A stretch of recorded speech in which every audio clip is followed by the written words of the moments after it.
Giant Goofballs, a New York Giants podcast. Are you a goofball that loves Giants football? If so, sit back and relax as we talk about the team that both excites and frustrates us so much. And now, here are your goofball hosts, Drew and Rob. Welcome, fellow goofballs, to Two Giant Goofballs, a New York Giants podcast. I am Drew, joined as always by... I'm me, Rob, with another co-host today. Oh, we got a three. This is such a big episode, guys. We had to enlist the help of a friend here. We got Dash. You guys that have been watching the show regularly have probably seen him in the comments quite often. Dash always pops up and says hello. Who always loves the sport, fellow Giant content creators like we do as well. So we said this is a big enough show. We need a third person here because this is going to be probably the topic, basically, of the Giants for the next 6 months or so, basically, at this point, guys. And we got Dash here from Big Dash Knows. Dash, appreciate it, man. Thank you very much for coming on. Thanks for having me. Again, like you said, we're going to be talking about these guys for a long time. Oh, yes. And the point we're all, God damn it, another goddamn episode about quarterbacks. So we're beating everybody to the punch, damn it. We're doing it now. Dum. Yeah, we got now 8 quarterbacks here to talk about, guys. 8 quarterbacks. And listen, I know some of you all might go, hey, listen, you forgot this guy. If there's somebody you want us to run down later on, we're happy to do it. Basically, what it boils down to is Rob, Dash, and I don't have 4 hours to go over every single possible quarterback. And let's be honest, there's a lot.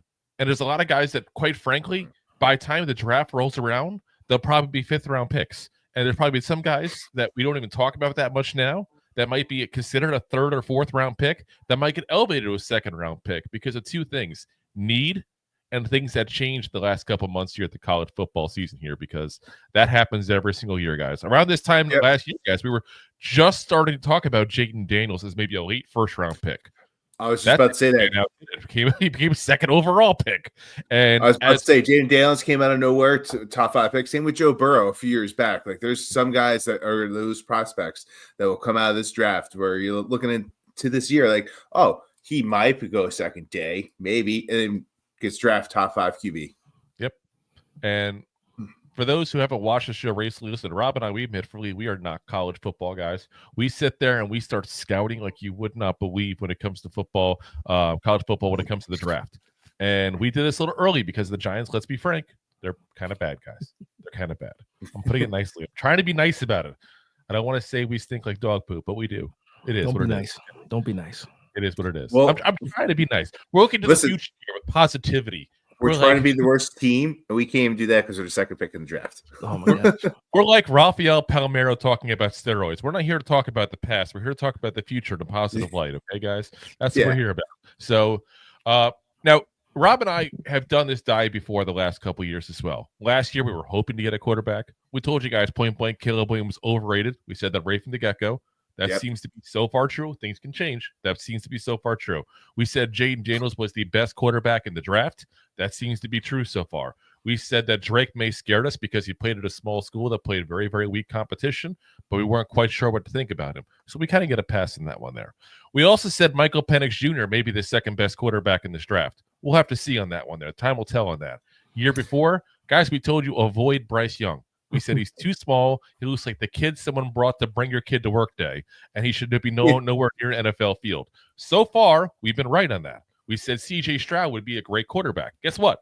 C.J. Stroud is a great quarterback. So we made the title Goofballs, and we wear that title proudly, goddammit. Well, we know a little bit about football. Just a little bit about football. You guys do good work, man. Appreciate it, man. Let's go right into the guy that I hear a lot of Giants fans nonstop screaming for. I think this is probably the pick of most Giant fans here. And that's one, Mr. Cam Ward.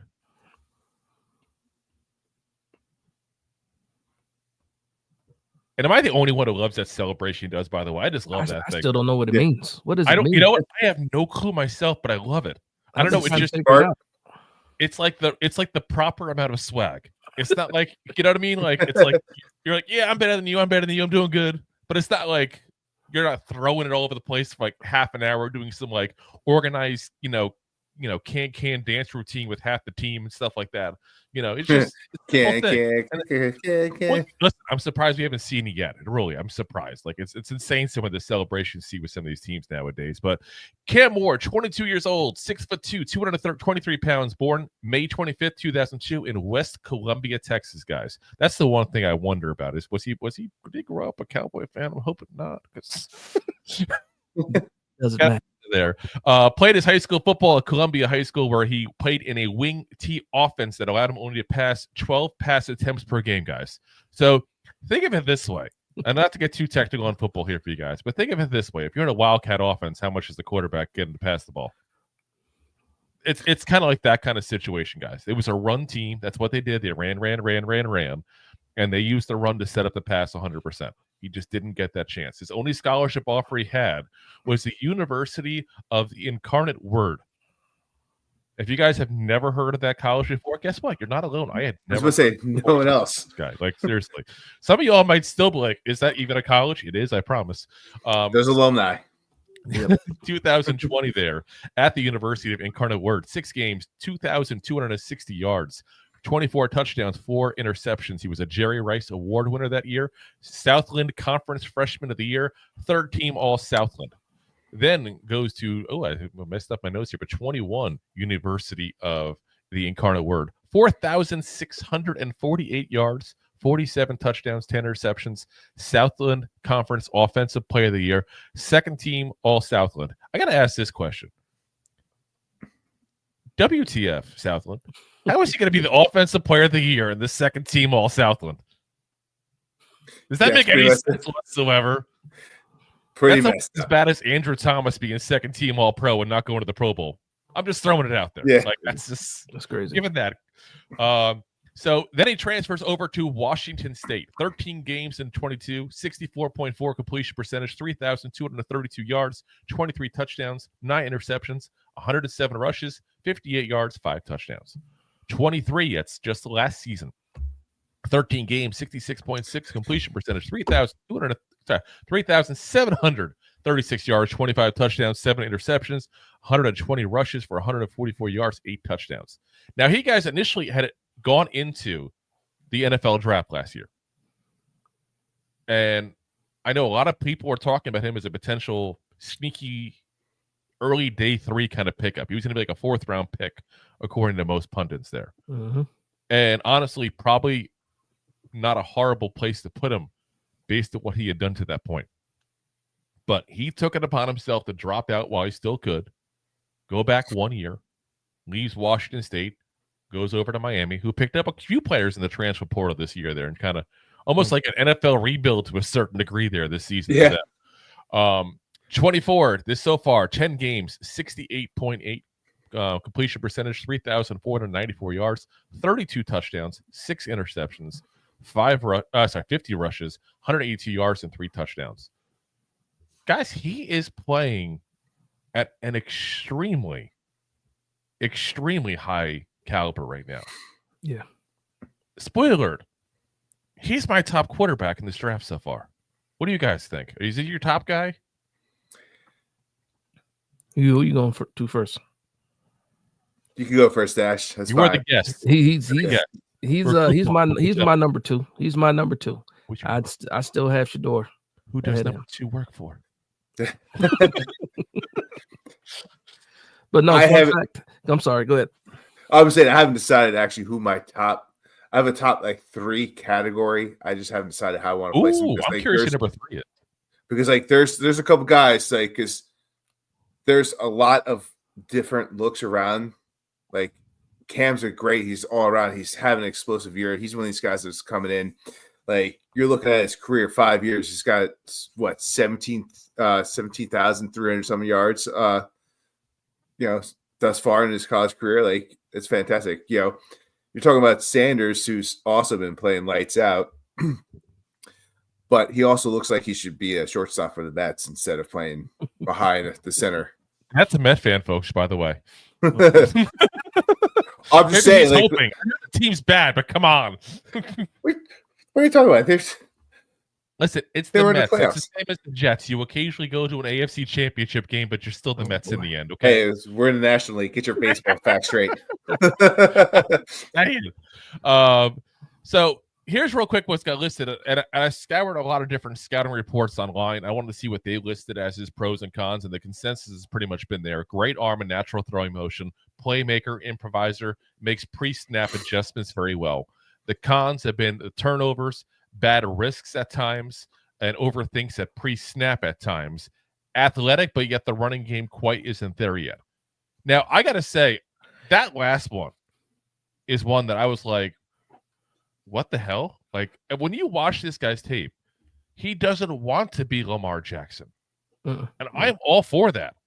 When he moves, a lot of times it's lateral moves. When the pocket's breaking down, he's waiting. I can't tell how many times you watch him play. You got a receiver coming back to help him out, and he's finding the guy wide open. That's what you want. Guys, I've said on this show so many times before, and every so often, there's the I before E except after C, and there's an occasional rule breaker in the NFL.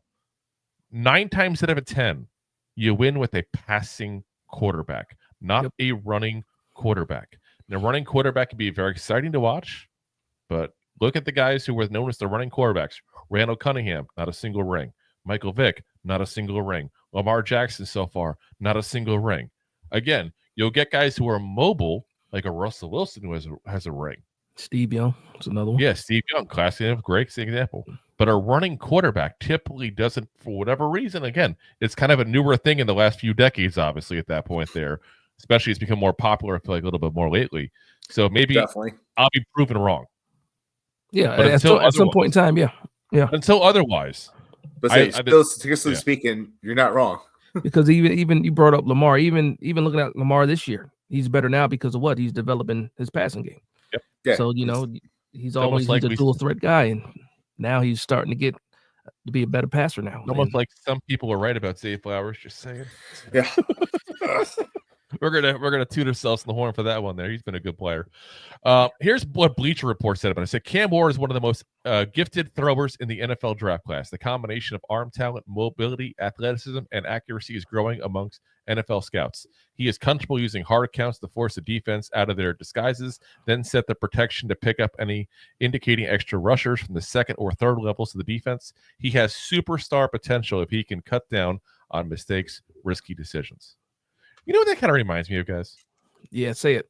There's a certain guy who was known for making a lot of risky things. Now, he also didn't have the arm, the motion, the footwork, and that kind of stuff that I see in Cam Ward. But, guys, we talk about all the time with Brian Dable, Josh Allen. That was one of the knocks on him coming out.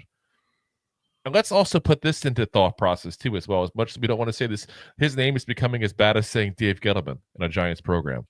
But Daniel Jones, before Dable got there, was a turnover machine, guys.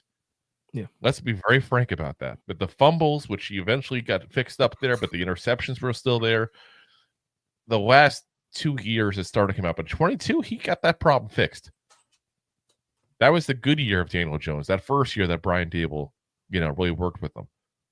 I think that doesn't scare me when I hear that out of a quarterback. What do you guys think? Am I crazy for saying that? Or no, not at all. That's actually the comparison that I was actually going to say. I had it in my notes to decide to say is that Josh.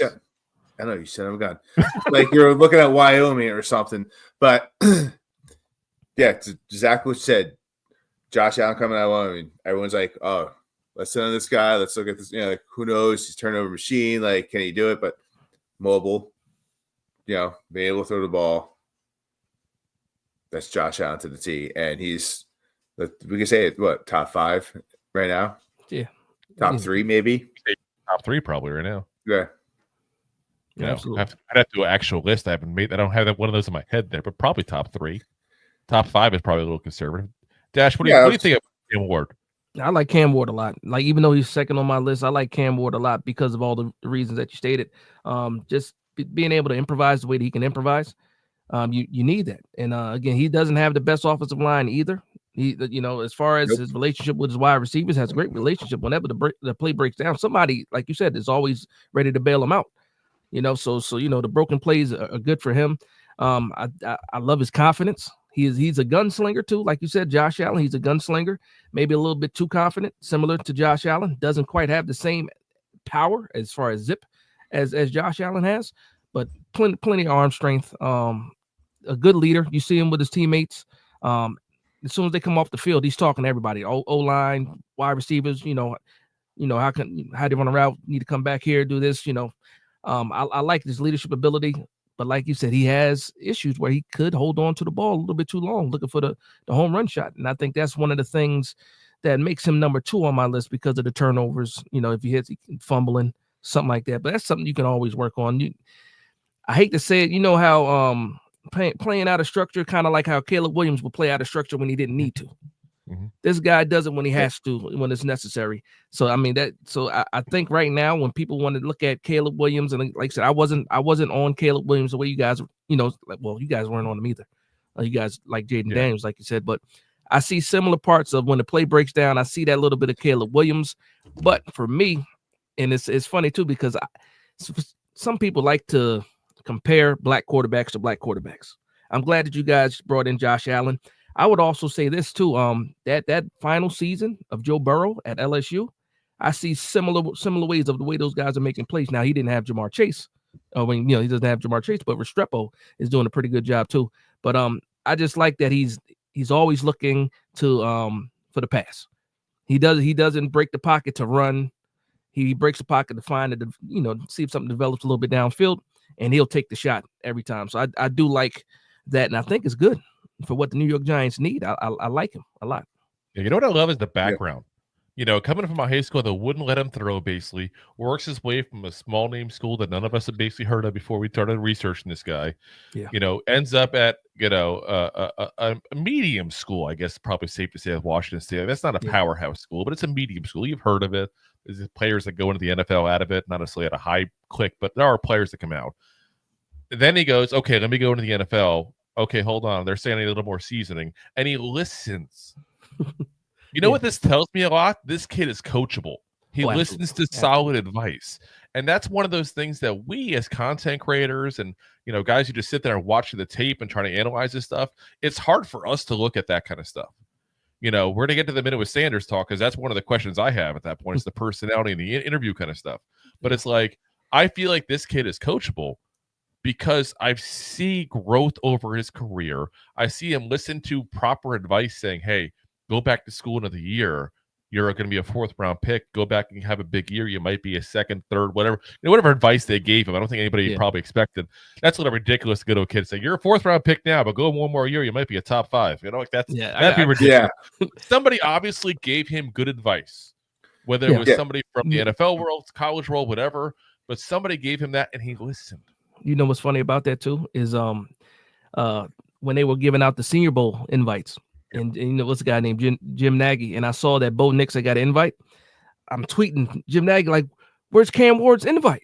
He was like, "He went back to school." I'm saying, "Oh, I'm sorry."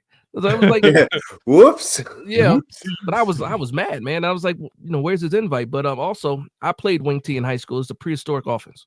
Yeah, and if you're a quarterback in a wing T, you're not. Yeah, it's not successful. There's no way. If you watch like a 1930s Giants film, that's basically what run it back then. The best pass play is a waggle in the wing T. Yeah, that's why I wanted to use the Wildcat. That's probably the best analogy to modern football that people might be familiar with. There, I guess, like you said, it's old fashioned. Like that's like something our grandparents were playing football with, basically that kind of style offense there. But obviously it worked for them. They did good, but it just wasn't conducive to developing a quarterback really. So yeah, like I said, I like him. I'm curious to see, as the season progresses, what happens at the big games. I love to judge college quarterbacks in the big games. Obviously, Rob and I weren't doing the show way back when, but I'm going to give a good example to this. There's a quarterback that was coming out of school that failed every single big bowl game he was in. He goes into the NFL, and I said it even. Listen, I'll tell you point blank to give you an idea age-wise. I was in high school when he came out, and I said, this guy's going to be a really good player, but I question him in the big game, and can he do what he's got to do at that point to win championships, which is what you got to be a top-flight quarterback in this league. He goes to college the next year. His school wins the national championship. And I said, hold on. That's a bad sign to me. Do you know who I'm talking about yet? Who won the national championship after The quarterback that followed him was T. Martin. Oh, Peyton? Peyton Manning. Peyton Manning. I love judging based on what you do in the big game. And I said all along, Peyton would be a great quarterback, but he'd have trouble in the postseason because it just didn't suit him. And what happened? Peyton Manning, 9 times in the NFL, one and done in the playoffs. Let's be honest, guys. Eli was better than Peyton in the postseason. Peyton got dragged to that second Super Bowl. Dragged, kicking and screaming. Yeah. Brock Osweiler was back to the field basically at that point. Like, yeah, the noodle arm. Exactly. All right, let's get a guy who does not have a noodle arm. That's for sure. We've already heard from Dash. This is his top guy here, and that's Shedeur Sanders.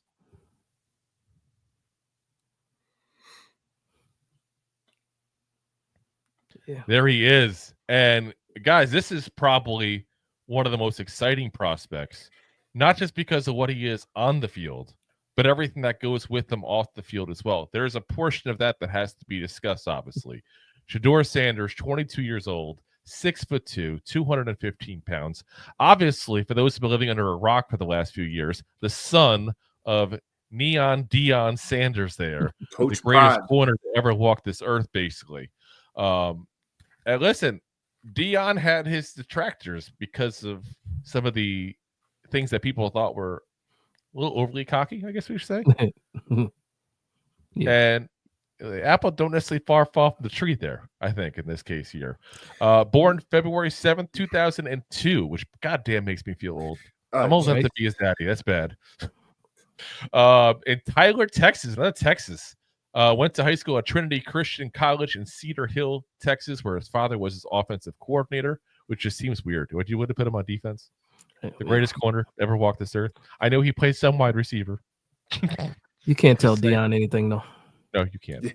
except that he's great. He'll love that. Oh yeah. Senior year, he was 251 of 366 passes, 3,702 yards, 43 touchdowns. He originally agreed to play football at Florida Atlantic before his father took the head coaching job at Jackson State, and then he went right over along with him there. So 2021, Jackson State, 13 games, 65.9 completion percentage, 3,231 yards, 30 touchdowns, 8 interceptions, 103 rushes for negative 17 yards, and 3 touchdowns. Jerry Rice Award winner, again, a Jerry Rice Award. The SWAC Freshman of the Year. Second team as well, all conference. And that's, again, another second team thing here. It's the second team. At least they only gave him the freshman, not the offensive player of the year, like our prior with Cam Ward there. Then 22, Jackson State there, 13 games, 70.6 completion percentage, 3,732 yards, 40 touchdowns, 6 interceptions, 85 rushes, 173 yards, 6 touchdowns. Deacon Jones Trophy in the SWAC Offensive Player of the Year. And this time gets first team all conference there, guys. So obviously, though, he didn't stay there because daddy got a promotion. So he got a promotion along with him at that point there. Moves from Jackson State over to Colorado. Last year at Colorado, 11 games, 69.3 completion percentage, 3,230 yards, 27 touchdowns, 3 interceptions, 111 rushes for negative 77 yards, and 4 touchdowns. This current season, I should say, 9 games so far, 73.3 completion percentage, insanely high. 2,882 yards, 24 touchdowns, 6 interceptions, 70 rushes for negative 2 yards, and 3 touchdowns. Whew. Yeah. A lot of stats real quick. NIL deals, by the way, guys. This is what I love getting to this stuff because this is now part of the equation for me. Because one thing I love is when I see guys that are already making money. That means you don't got to worry about that changing them. They already got the money. Yeah. Like Caleb Williams, you already knew what you were getting with him last year, guys. The man was already a millionaire before he stepped foot on that podium shaking Roger Goodell's hand. True. How many times you see a player all of a sudden who seemed to be great, and then all of a sudden the money, the lifestyle, and everything got to him at that point? That's one nice thing in this NIL deals that I don't hear enough talk about there. These guys already got money. They're already doing what they want to do in life. He's got NIL deals with Gatorade, Beats by Dre, and an apparel company owned by Tom Brady and also with Nike. He's also a music artist, guys. We all love music artists in the Giants, don't we? Kadarius Don't Toney, forget the Darren Waller. AFC commercials. Oh, he's like, oh, I didn't even see the chaos. So, honestly, dude, I haven't had TV in so long. I don't even know who's on any commercials anymore. Oh man. Well, Yeah, if you watch college football on Saturdays, you see Dion has Aflac. They also the whole family's in the KFC commercials. Him, Shiloh, Shador, the sister. Yeah. The whole family. They're marketing like crazy. Is it the KFC family meal? Is that what's going on? Something like that. They do have one. They used to have like the big. Remember, they used to have the bucket with the layers in it. With the tenders and the yeah. There's only one thing I like at KFC, and that's the mashed potato bowl. I don't know if they still have it. I've been to KFC in forever. Mashed potato bowl. Have them. Oh my god, those things are on fire, dude. Woo. I used to eat the pot pies, man. Oh, I do love a good pot pie. We're getting hungry. I just ate. I was about to say. Anyway, a song called Perfect Timing, if anybody's curious about that. Over 3 million streams so far there. So here's the pros and cons listed for him. Accurate passer, played with bad offensive lines and still performed. Athletic and uses that trait to buy time to throw. When the line performs, he's had some very good games as well. You actually see that when the line is better, his numbers go way up as a result as well. Cons, stays in the pocket too long at times. Drifts to the side instead of stepping up when feeling pressure at times. And sometimes needs to throw with a little more anticipation. Or as Tim Curry would say, anticipation. Those Rocky Horror Picture Show fans. Come on. You all seen it. Bleacher Report's synopsis on him. Overall, Sanders' natural and pure passing abilities are the strength of his game. He is capable of winning from clean pockets and out of structure. Sanders will pick defenses apart with his quick release and accuracy, especially if he's kept clean. He is a high floor prospect with a good enough ceiling to buy into. With his experience and the challenges he has faced, he is worth betting on. Now, I'll agree with him there. He is definitely worth betting on, guys. You don't have to watch this tape for very long to realize this is a very talented player. The only thing I really question watching the tape, and this is something that you always have when there's a good wide receiver and a good quarterback in the same team, is a lot of the time when you see a lot of highlights on them, they're to Travis Henry. Now, I'm not taking that as a knock on him. I'm just saying you have to, in your mind, focus sometimes on the other players he's throwing to and look at what he does and look and see if there's anything different.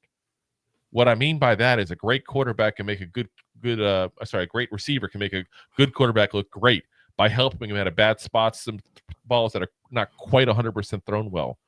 I don't really see a difference, though, guys, when he throws to somebody else than Travis Henry. Am I crazy? The kid Shepard's good. I forget number 5's name right now. Horn's another one that's pretty good. Weaver from last year, who's on the practice squad for the Cardinals here. If he's still there, he can spread the ball around. Hunter's just open. Yeah, he just gets open. Yeah, that is just he's always open. You watch the game, even though he doesn't get the ball, he's still open. Absolutely, that's a debate and a discussion. Where does Hunter play, offense or defense? He's the Ohtani of football soon. I'm telling you, that's what's going to happen. That's a good comparison.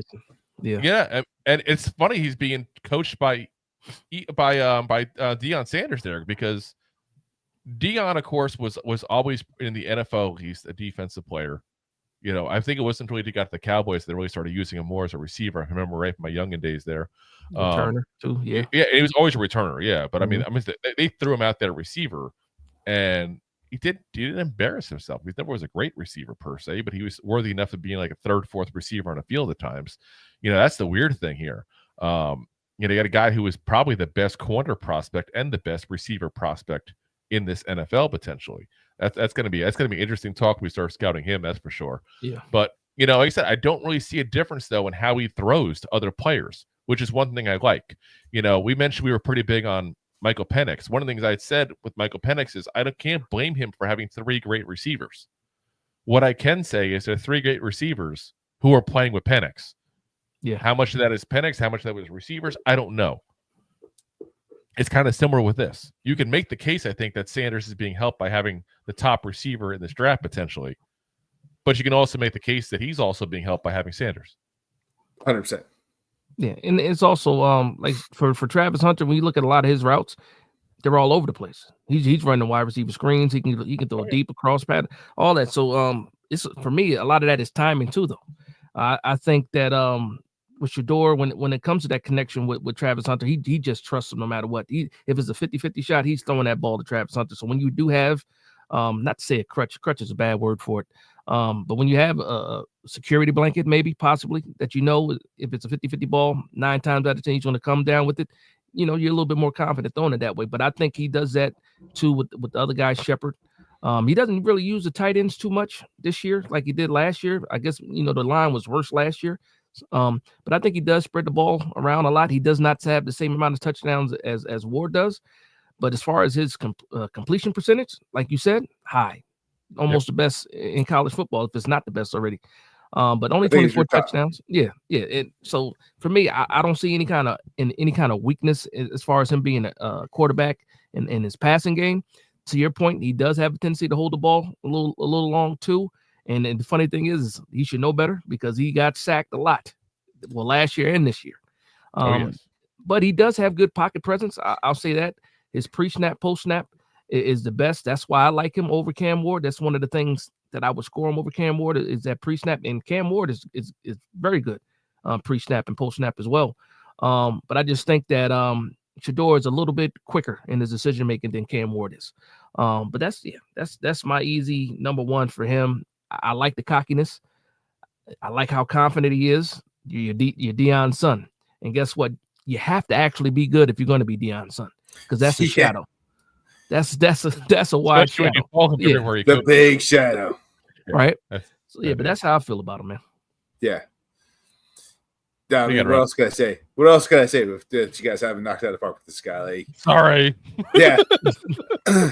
Strong, fast, moves the ball around. Yes, he holds behind the line too much. His size is a thing. I mentioned that before.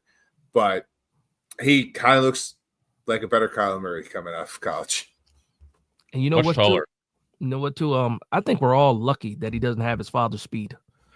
Because if he had his father's speed, oh my goodness. And maybe that makes him a better quarterback too, that he doesn't have his father's speed, because maybe he would take off a little bit faster. I was about to say. Probably. Yeah, but I like the prospect, man. But he's agile. He doesn't have the speed, but he's got the agility of his father, which is the key part. Like they said, the complaint they gave about him not stepping up. Well, I get that, but if he's also getting out, going lateral, and getting out of the pressure, that's all I care about is you get out of the pressure.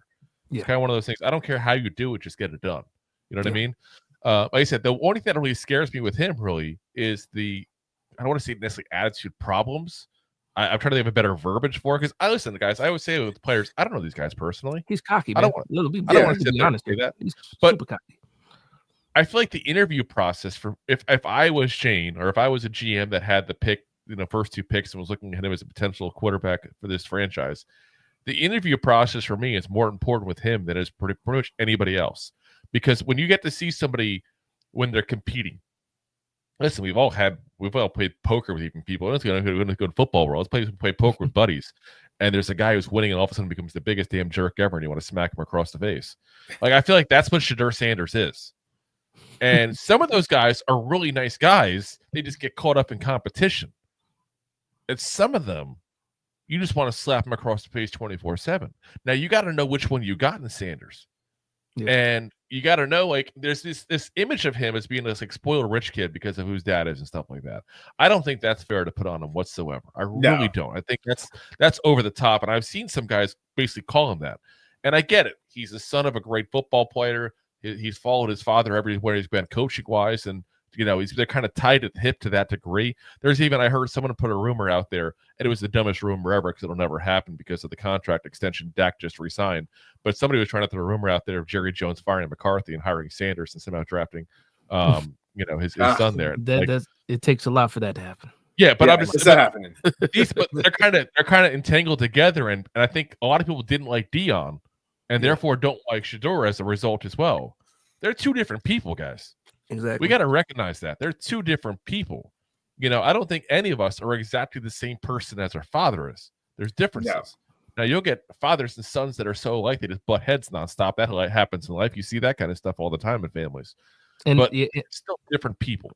And they dealt with that some adversity too. I don't know if you guys remember. Deion used to have the reality show.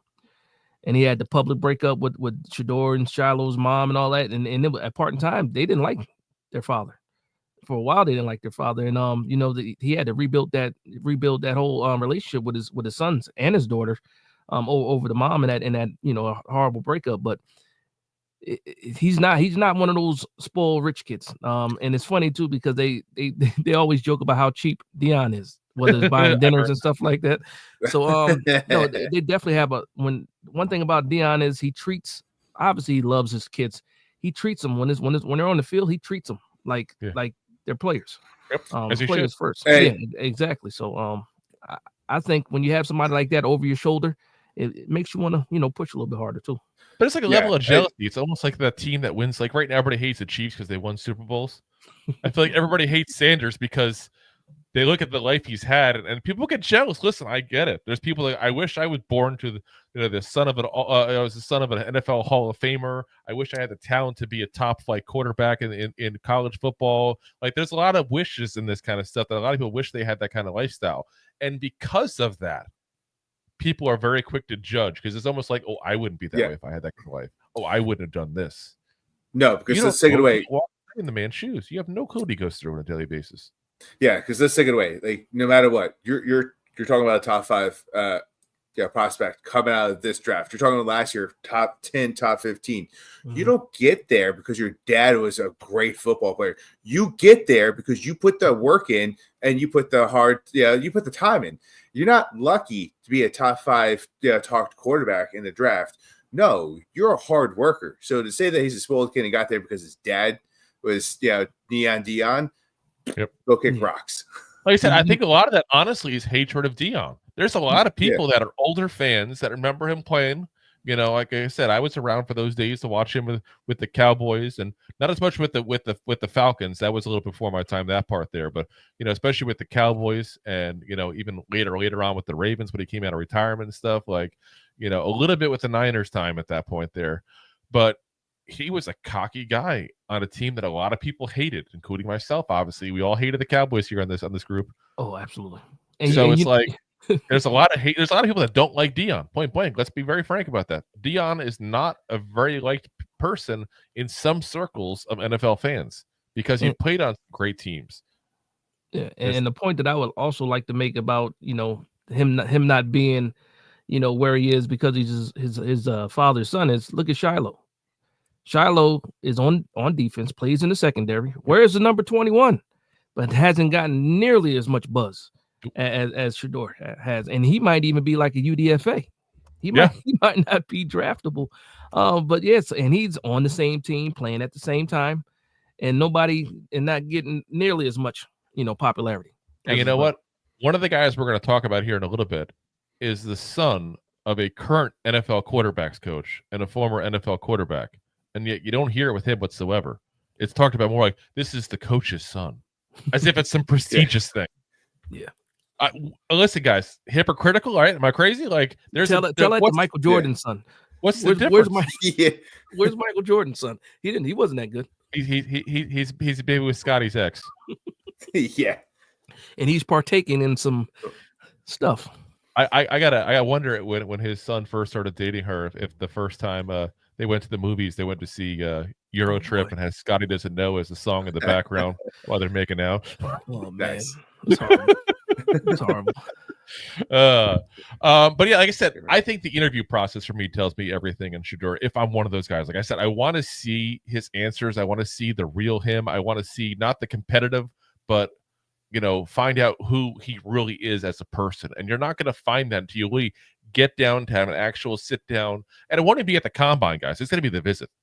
It's going to be the visit when you really get to find, because you're going to spend a lot of time on the combine. You get an hour or two or something. No, when you're at the visit, you're let's go to dinner the night before. Let's go to the building. Let's throw things at you. Like we got a little bit of a taste of that with Hard Knocks there to a more degree than we usually do. And then there's also a YouTube channel, Deion Sanders' oldest son, Deion Jr. He has a YouTube channel, Well Off Media. He documents everything at Colorado, even all the way back to Jackson State. So if you watch a couple of those videos, it shows you just some behind the scenes when they're at practice and stuff like that. So you get a little bit of background, but again, it's still a camera in his face. Yeah. Like I said, that's my only concern with him really overall. Yeah. So, so we'll have Rob back here in a minute, guys. By the way, he had to go let the dogs out real quick. So if you're asking who let the dogs out, it was Rob. Rob. I so aged myself. My references. Okay, it's okay. Even though they're still touring, by the way, they did a thing here a couple of years ago in Tampa. Is that right? Margarita Festival, and I'm like, they're probably one of those bands. Like, you listen to like an old school band, and they like go to a concert. They do the casinos and stuff now. They play like the one hit like 3 times because they know nobody's there to hear anything else but that one song. Yep. Like there was who's the band that did Cherry Pie? Was it Warrant? I want to say in the 80s. Oh man. And somebody told me they saw them one time. They literally started the show with that song. Did they? Yeah, they did an acoustic version of it halfway through, and then played it again at the very end to close out the night. Well, they got the recipe down. They do. They know. Yeah. Cherry Pie. That's it. No word if the girl in the video is in it too. Sweet cherry pie. Yeah. All right, let's talk about real quick here. Now that Rob's back, Ward versus Sanders as the top QB conversation now. Now, Rob, you're the only one who hasn't given us an answer yet. We kind of alluded to this earlier. Like I said, I like Ward better personally. I don't think there's a huge difference necessarily. I think that Sanders, like I said, my big question with him is the interview process. And because I can't get into that and I can't be involved with that, I got to put Ward a little higher. One thing I also noticed that I like with Ward as well, and this is maybe not a knock I should give, but we're splitting hairs here when you're talking about 2 quarterbacks we both like. It's not like last year we're like, no, I don't like Williams, but I like Jaden Daniels. I like both these guys. One thing when I watch a lot of tape is I see a lot more yak yardage at that point from the Colorado receivers than I have in the Miami receivers. Now, I went to look up specifically see team stats on that. I couldn't find a single page to give me the stat on that because I was curious if that was just me seeing that specifically or if that's something that was legit happening. But when I was watching a lot of that on there, I was seeing a good amount of that. And I see Dash looking down, so I think he's looking it up for us there. I got some PFF stuff in here there we go. About that. So I'm curious. I saw a lot of that there. And like I said, sometimes that's not a knock necessarily, because sometimes it's just, hey, you got a receiver that's making a big play. That's not the quarterback's fault. But it's like I see the big down the field plays more often. I felt with Ward, and I felt like I was seeing more tight throws with Ward as well, which is something I like to look at. But again, I like both quarterbacks. I'm splitting hairs because I have to. And be very frank, we could do this show again before the draft, and we probably will. Let's be very frank, do another show on the quarterbacks, probably. And I might change my answer. I very well may, because they're that close to me of like a 1A, 1B as opposed to 1 and 2, almost like. No, it's pretty close when it comes to those two. Like I said, I like Shedeur, but when you're looking at his passing grades, and I'll pull up. I'm looking at Sanders passing grades right now. So intermediate 92.9, deep grade is 93.4. So it's pretty similar. It's pretty similar. Yeah. And then when you're looking at behind the line of scrimmage, not too many. They got some bubble screens that they do. But a lot of that, it's actually closer than I thought to have them both in the 90s like that. Deep grade to 93 and also intermediate 92. And then when there's no pressure, 92.8. Those are pretty good grades when you're talking about a college player who's been sacked a lot. Yep. You know, so even though he's in danger, he's still taking the shots downfield. You kind of expect a little Patrick Ramsey kind of thing there, a little David Carr action after getting hit that many times. It happens to everybody. I still think that's part of what happened to DJ, to be honest with you guys. Not that he was ever a great quarterback, but you can only get hit so many times before eventually you start seeing things that aren't there. You know, that's just life. So, Rob, do you have now that you've heard me and Dash? We're going to force him. Well, I had an answer, but you guys kept going on. It's your decision, Rob. What you're going to do? Yeah. You do the right thing. Even though you just asked me the question, you gave me another 20 minutes of where to go to on these answers. But I want to say, I love it when you and I disagree, by the way, because it makes the show better. So, I'm not trying to force you to sing Cam Ward, even though I'm on that side. Well, if you listen to what I was saying before, you might have alluded to who I'm leaning towards. With Sanders' size, you're talking. Sorry, go ahead. Sorry, I had a little cough there. Yeah, you're leaning towards whip. What? Leaning towards. I guess no answer ever. What? Man's a politician. Well, before you really interrupted and let me finish, jerk. People wonder why, like, am I on mute half the time? Because Drew just won't let anyone talk. But no. So once again, But what I alluded to earlier was Sanders is 215 pounds, right? It barely pushing that size. I already said he looks like a shortstop. He looks like Kyler Murray coming out of the draft. And what was one thing we've always talked about Kyler Murray is his size, right? And you just alluded to as well. Once you get hit a couple times in this NFL, like it's kind of hard to keep playing and going forward.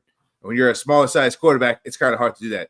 Granted, Ward could beef up too, but he's got 20 extra pounds on him, and he's a little bigger. Well, so 8 pounds. They're 8 pounds. I saw like 20. You got someone that's 232 pounds and 223 for Ward. I saw 233. I'll say Ward can go to the bathroom real quick, and Sanders can have a sandwich. They'd be the same weight probably. Oh boy. I don't know what kind of sandwich you're eating, but Ward you need to go to looked a doctor. bigger on the field. Ward looks bigger on the field. Yeah, even though when I looked him up, he was 233, so he had like 20 pounds on him. Okay, not 215. Maybe comment on the line. So if you're eating a 20-pound sandwich, you need to go to doctors.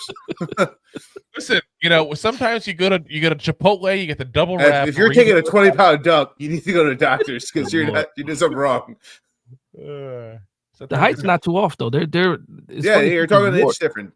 Because Ward looks like he might be like 6'4", even like maybe it's the number one. It's just I don't know.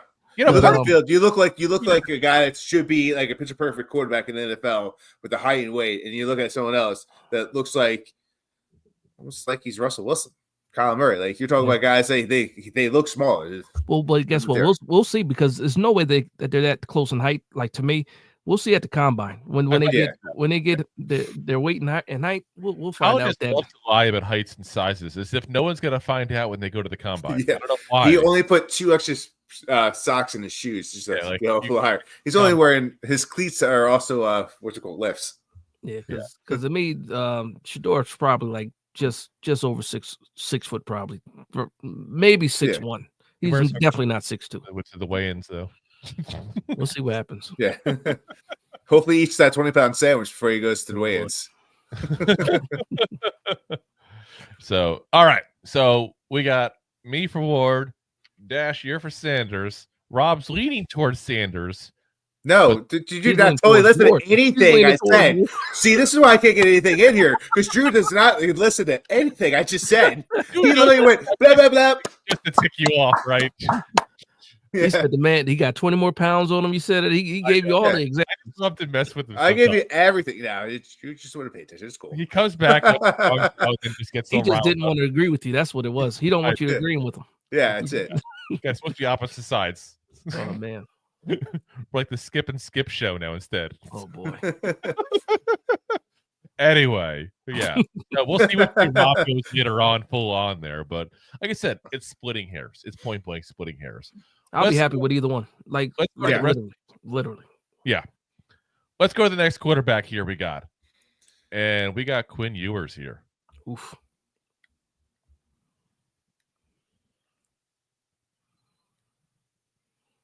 I gotta say, I like his dance a little more, just a little bit more. It's a little nice, but I can't even do it anymore. If I went to lean back like that to do that, I'd be like at the chiropractor within 15 minutes. It would not. As it was today, I slipped in the sand going to the beach, and I almost had to go to the chiropractor. It was that bad. Just a random Wednesday at the beach, huh? It's the hashtag part. Must be nice. Listen, like we all remember the Bears and Giants game where the Joe Judge did that half an hour press conference, full meltdown afterwards. I was literally watching that game from the beach.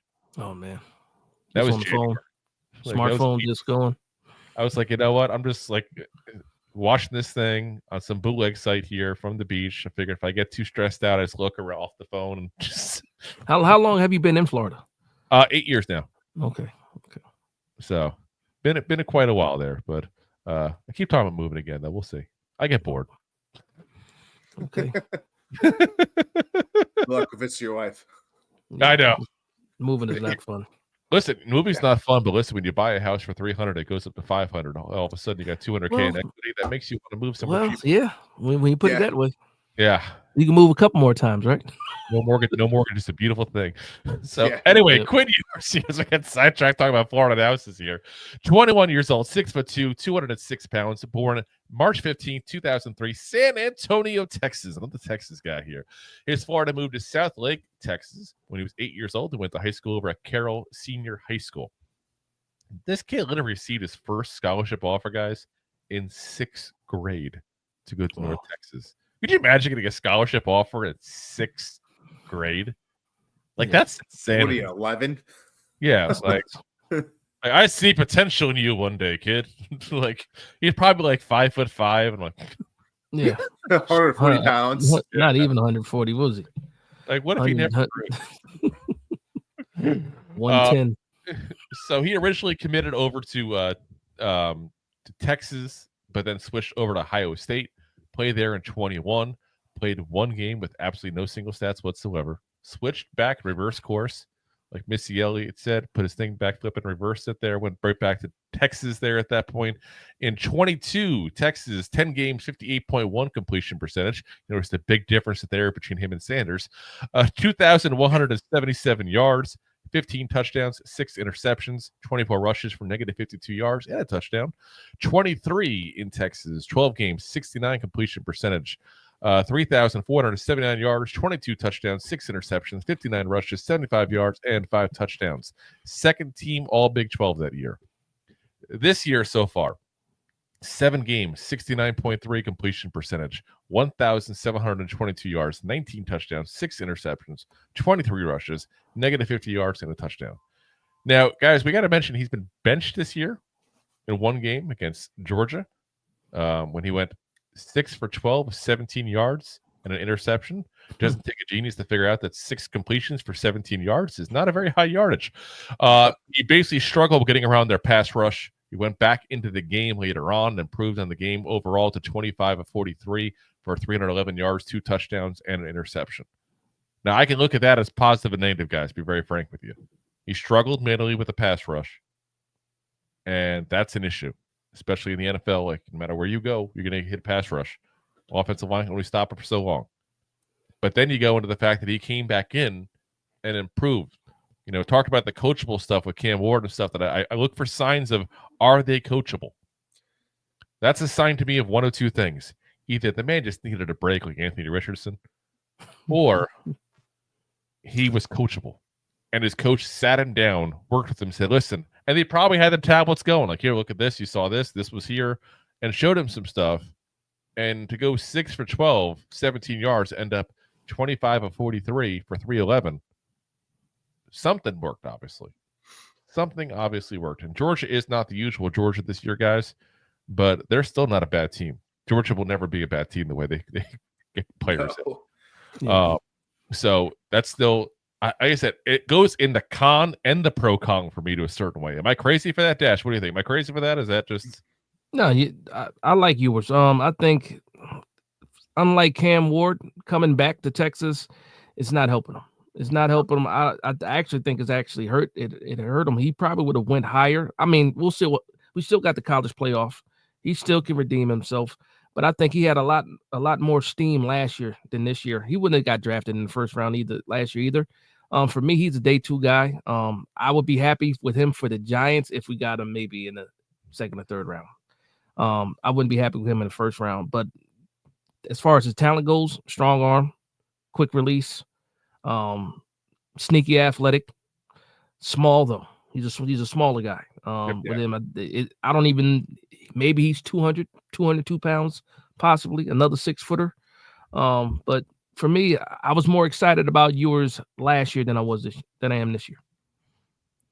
Yeah, I don't think that difference from last year to this year. He looks like he's more NFL ready, but you're 100% right. He's smaller than Sanders. I talked about Sanders looking like a shortstop. This guy looks like he's about to play Pee Wee football.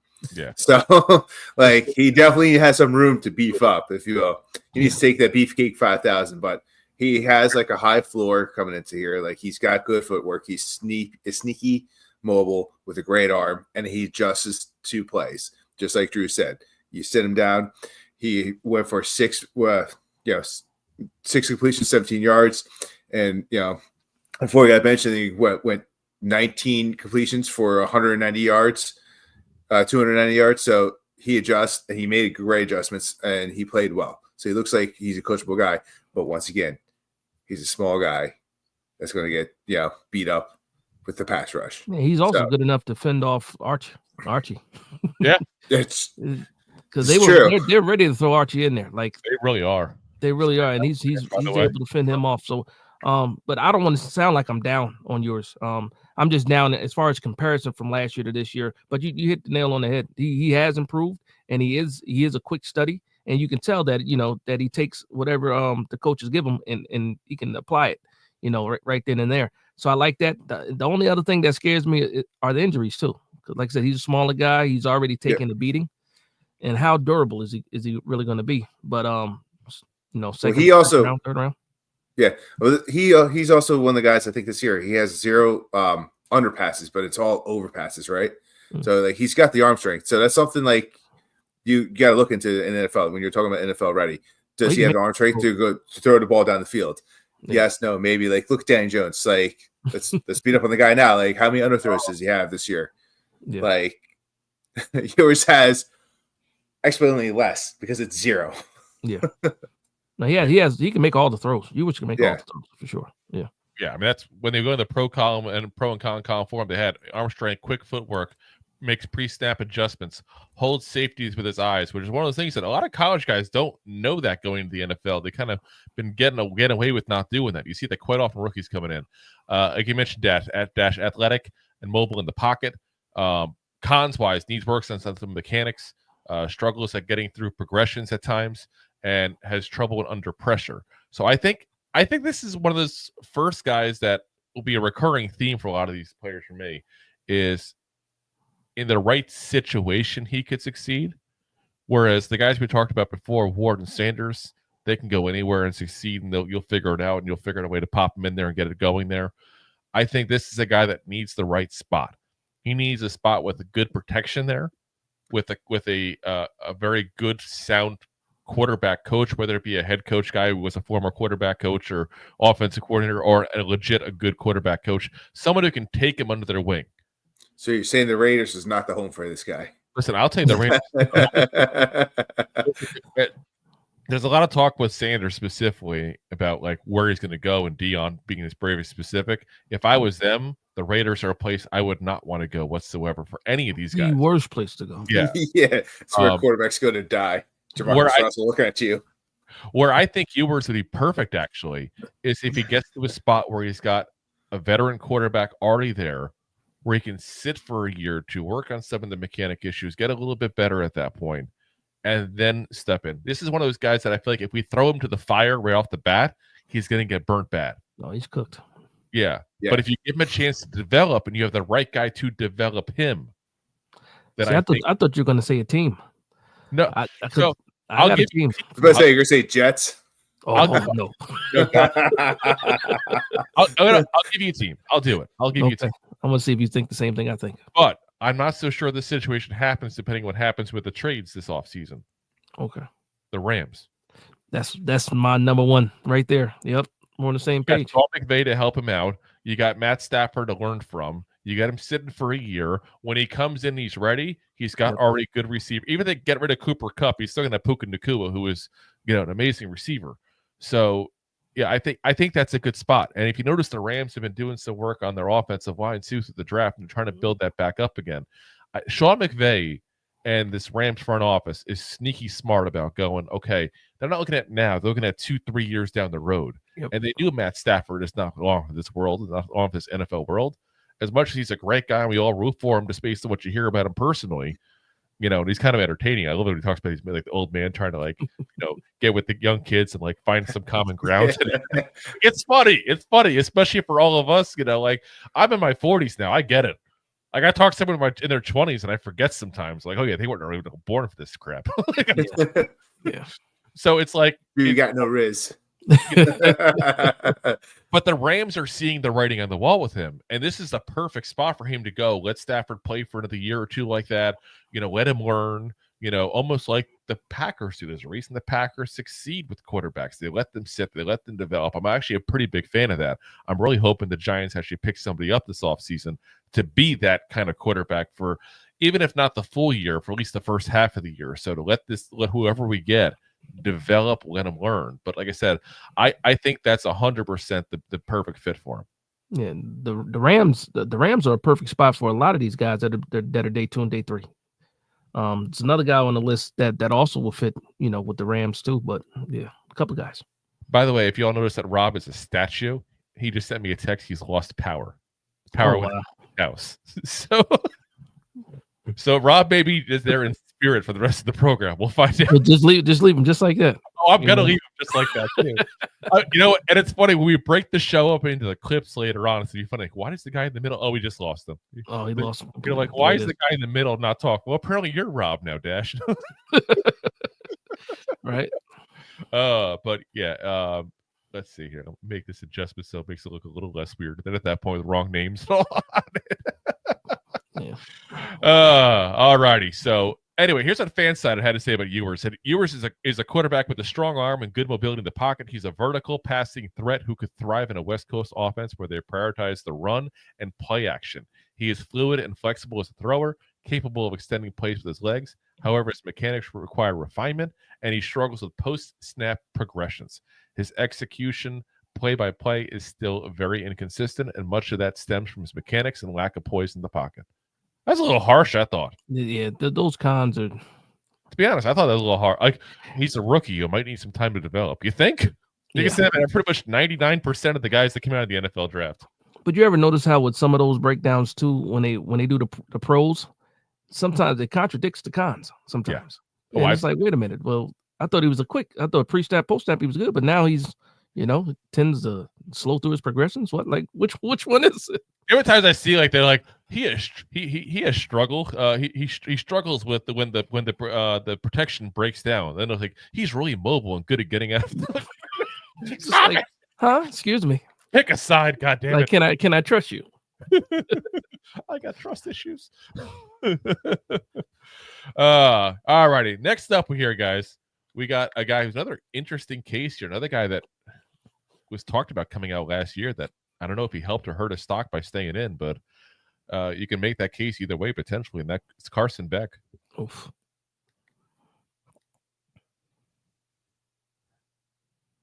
And Carson Beck, 21 years old, actually turns 22 very soon. So he's going to be 22 by the time the draft comes out. 6'4", 215 pounds, born November 19th, 2022. I'm sorry, 2002, not 2022. 2-year-old prospect now.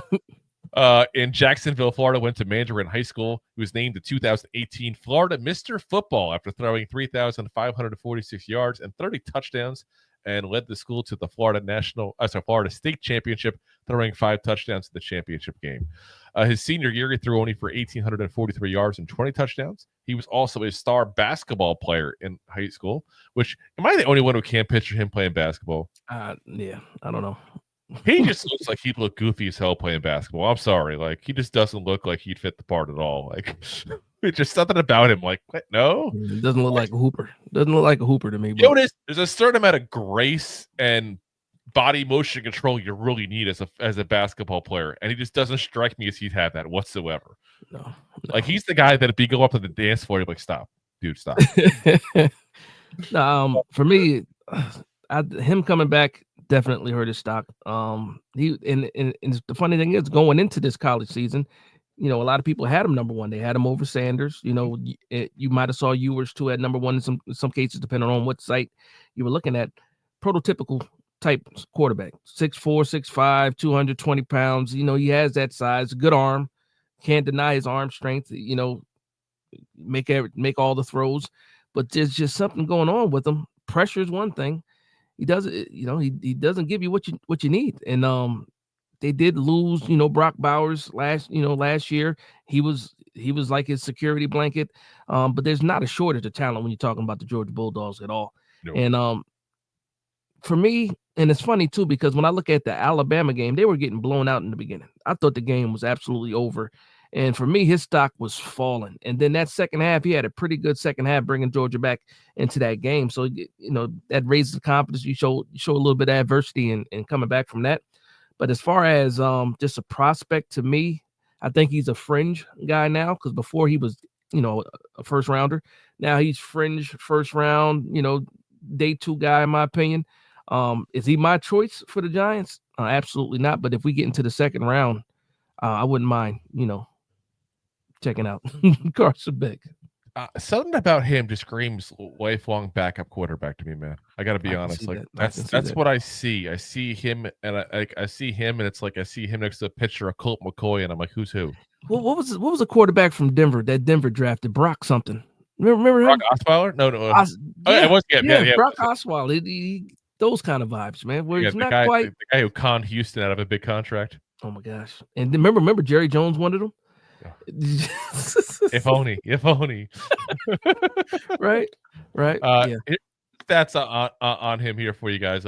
So in 20, he had 1 game, no stats. 21, 4 games at Georgia there. 10 of 23, 176 yards, 2 touchdowns, 2 interceptions, 5 rushes, and 15 yards.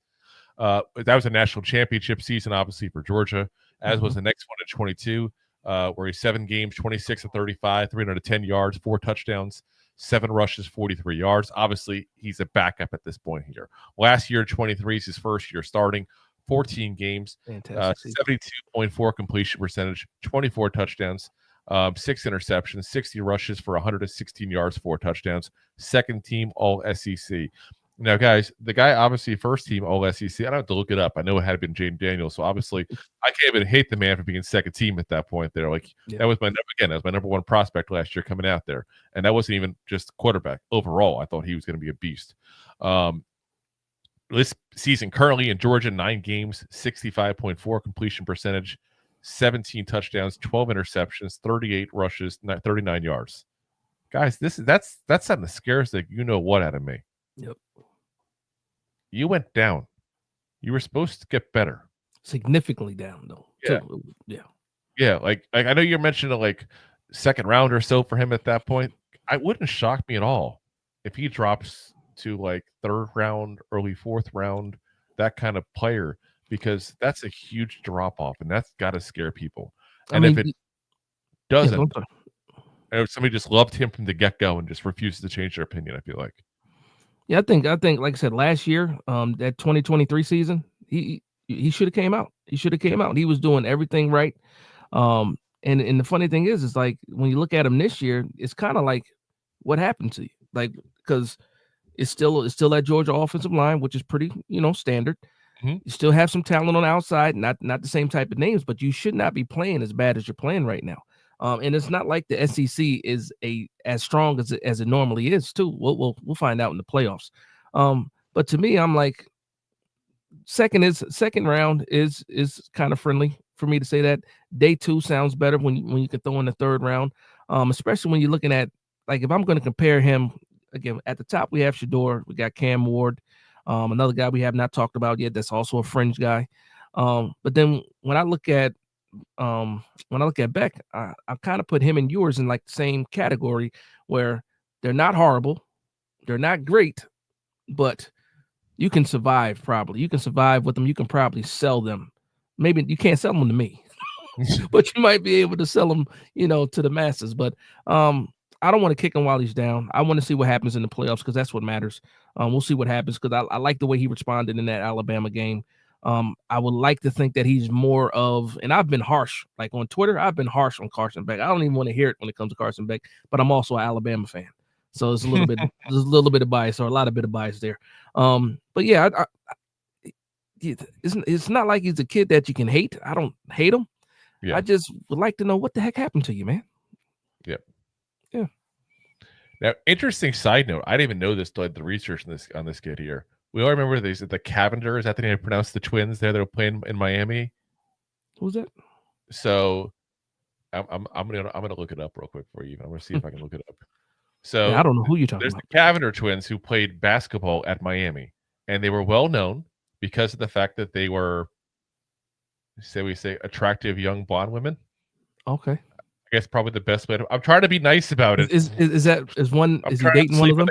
I'm trying not to sleep on the couch tonight. Like, yeah, he is dating one of the two twins at that point there. So I didn't even think they were still relevant, to be honest. I thought it was a couple of years ago these two were kind of famous there. But here we go. I found a picture of them. Okay. Obviously, this is not a good picture. This is They look like they're playing basketball. But yeah, they were kind of well known for their looks on social media and everything like that. They became kind of big stars from that. And of course, yeah, I'm trying to find a good picture for you to put up on there, but they're all those web files that I can't use during the show live like that. That's usually the way it goes. I'll take your word for it. Yeah, but anyway, I thought that was interesting. I thought they were done. Like they're playing. They must be still playing for the NIL money now at this point. There, what the hell? I mean, not quite good enough to make it to the WNBA. Is that what? If I remember correctly, they were not very good necessarily as players, but they were kind of famous more for their looks than anything else. There, again, I could be wrong. That's what I heard more about. I don't pretend to be the guy that follows women's college basketball too much there. No. Anyway, under the pros and cons of Carson here. Athletic, great at throwing into the middle of the field, goes through progressions and reads well. Pocket passer, good NFL size. Cons, has had trouble dealing with pressure from defenses, which I think is a lot of his problem this year, from what I've seen. Has been hesitant to throw into tight windows. Plays it definitely too safe. Now that's a really bad combo when you have trouble dealing with pressure and you are too scared to throw into coverage. That means he didn't have those issues in 23. Did not at all. You're that's right. The crazy thing. Does have a little bit of accuracy issues also when throwing on the run too, as well, which is weird. Most mobile quarterbacks, they've been doing that their whole life, and they're pretty good at it. He's definitely got that issue.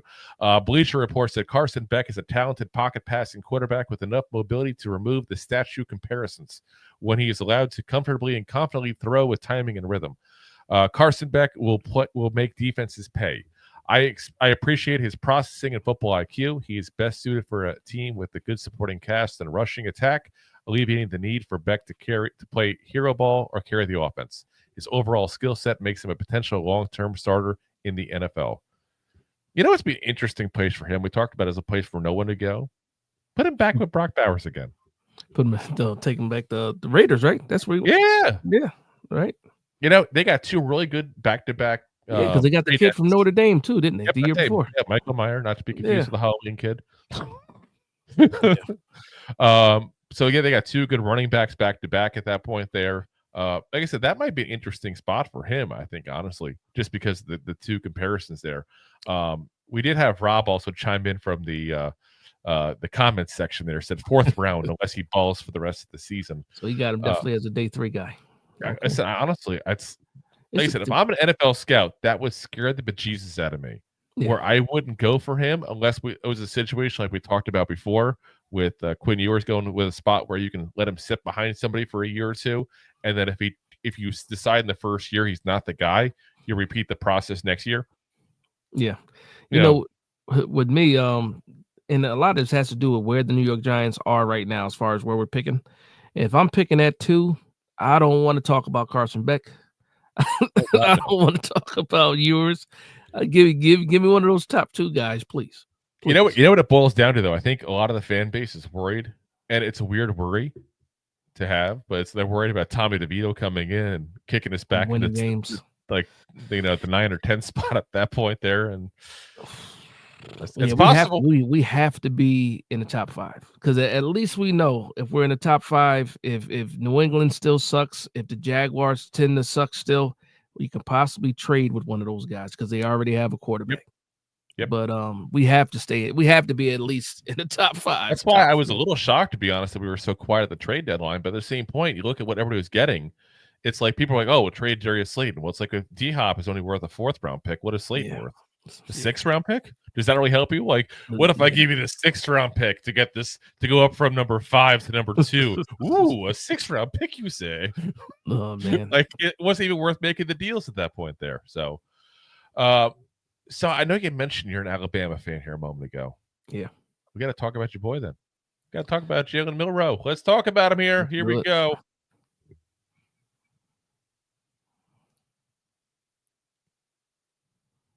Now, again, this is your team, so I'm going to let you lead the way in a lot of this here because that means you're going to know more on him than I will, and I'll point blank say it just like that. Is it just me, or does he seem like the Lamar Jackson of this draft? Yeah, you can say that, but he's if Lamar Jackson was 220 pounds, 230, he's not as elusive as Lamar, but at straight line speed, I can say he's almost as fast as Lamar. We never saw a 40-yard dash from Lamar. We're probably gonna not see a 40-yard dash from Milroe either. But to me, the highest ceiling, but the floor is not high. There's a lot to work with, a lot of development that has to go with Jalen Milroe. I will say this though, if we do decide to keep Brian Dable, and we do fall out of the top 5, Jalen Milroe is to me the best quarterback to run a Brian Dable type of offense, in my opinion, because he still does have a strong arm. He is a sponge when it comes to learning, because he's already getting that offense down with DeBoer coming out of Washington. And you can actually see the progression, with Jalen Milroe from last year to this year. He's more of a passer, but it's hard to say that because we just saw a game where he ran for 4 touchdowns, rushing touchdowns, and only threw for I think it was 115 in that game or something like that. But no, I like Milroe. I think he's a fringe first rounder, which again, perfect size, speed, has the arm talent.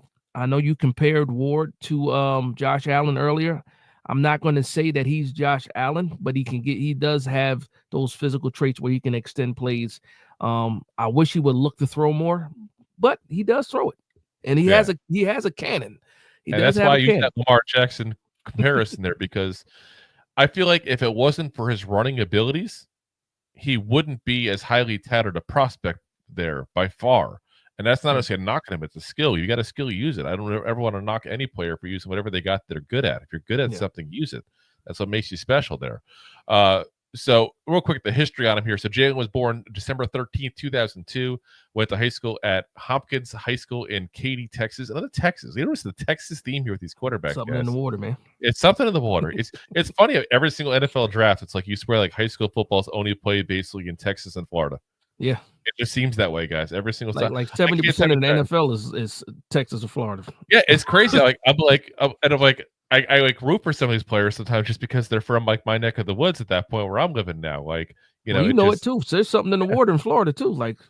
I'll tell you what, whatever it is doesn't taste good because the water's not very good down here. But what's the kid we got from Jeff Smith from the Jets there last year? I think he didn't even make it out of camp necessarily, but he was a Jet for a few years. Yeah, he went to high school literally right down the road from me. Okay. I was like, it's funny because when I moved into this house, there we go. Yeah, Jeff Smith, I was right. So when I moved in this house, I had no clue there was a high school near me. It wasn't a thing I looked at. I looked at the map of it. I just kind of drove around the neighborhood and didn't see anything like that whatsoever. All of a sudden, we move in October, the first Friday night. I'm like, why do I hear a marching band? What the hell's going on here? Sure enough, there's a high school within I wouldn't say walking, but bike riding distance. I say, Yeah, so at least somebody who is healthy and physically fit bike riding. Not me. I'll pass out halfway there, but other people at that point could do it. And yeah, so that's like I said, there's so many players that come out of my backyard. It's not even funny. It's crazy. Anyway, though. So over his high school career, 3,825 passing yards, 559 rushing yards, and 53 touchdowns, total touchdowns in his 3-year career, over 30 wins as well. Originally committed to Texas before switching and changing his mind and going to Alabama there. As Rob chimes in from home there, saying Jersey water is the best. And I got to tell you guys, it really is. One of those things, you don't realize how good the water is until you move out of here. And you also don't realize that we all say water, not water. Yeah, water. Water. Water. My kids still make fun of me.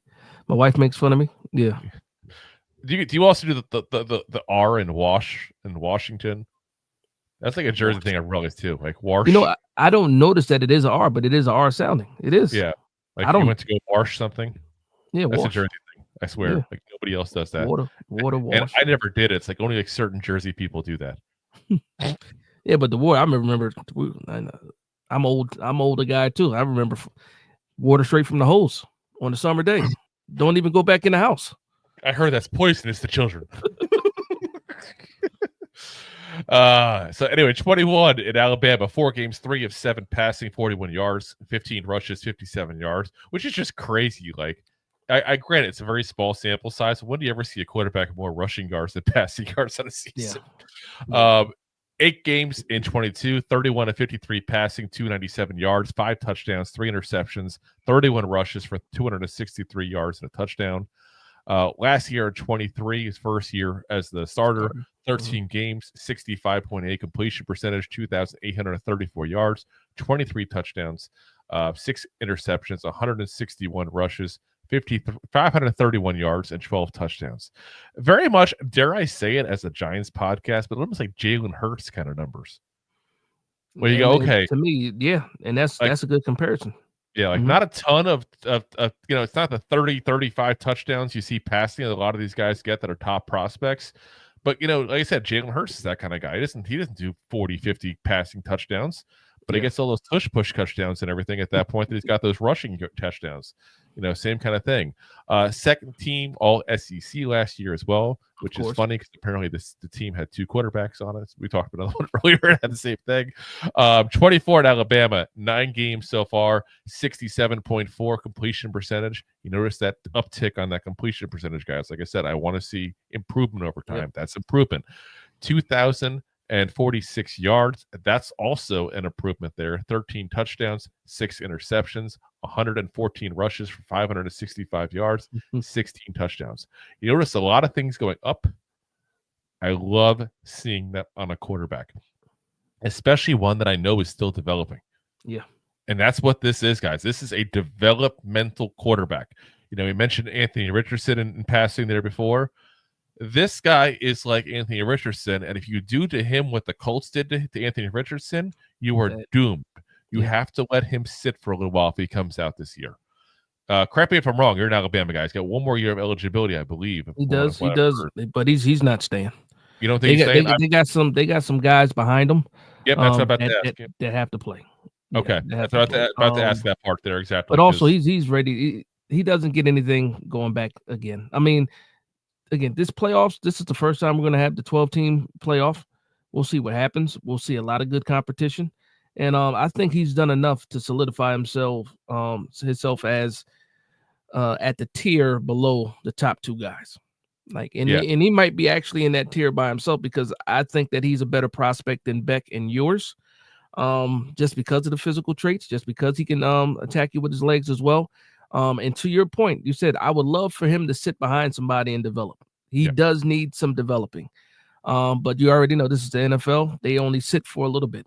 Unless you're Atlanta with Kirk Cousins and he's balling out of control, and Michael Penix can't even see the field right now. Unless that happens, that's one thing, and that would be that'd be a perfect situation for Milroe if he does that. But to me, I think wherever he goes, I think he will ultimately end up on the field in 2025, and hopefully it's not at the beginning. I say hopefully the end of the season. End of the season. Let it be towards the end of the season. Let him get and that way he can get acclimated because that's one thing. Like you said, he's a guy with a lot more room to improve.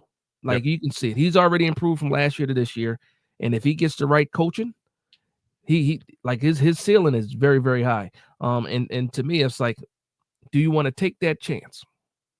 That's my biggest question. Yeah, I mean, I actually think he is potentially number 3 for me, like you said. I think he's still on my list. Yeah, for sure. I think the big question for me is he's 3 for me, depending on where he goes.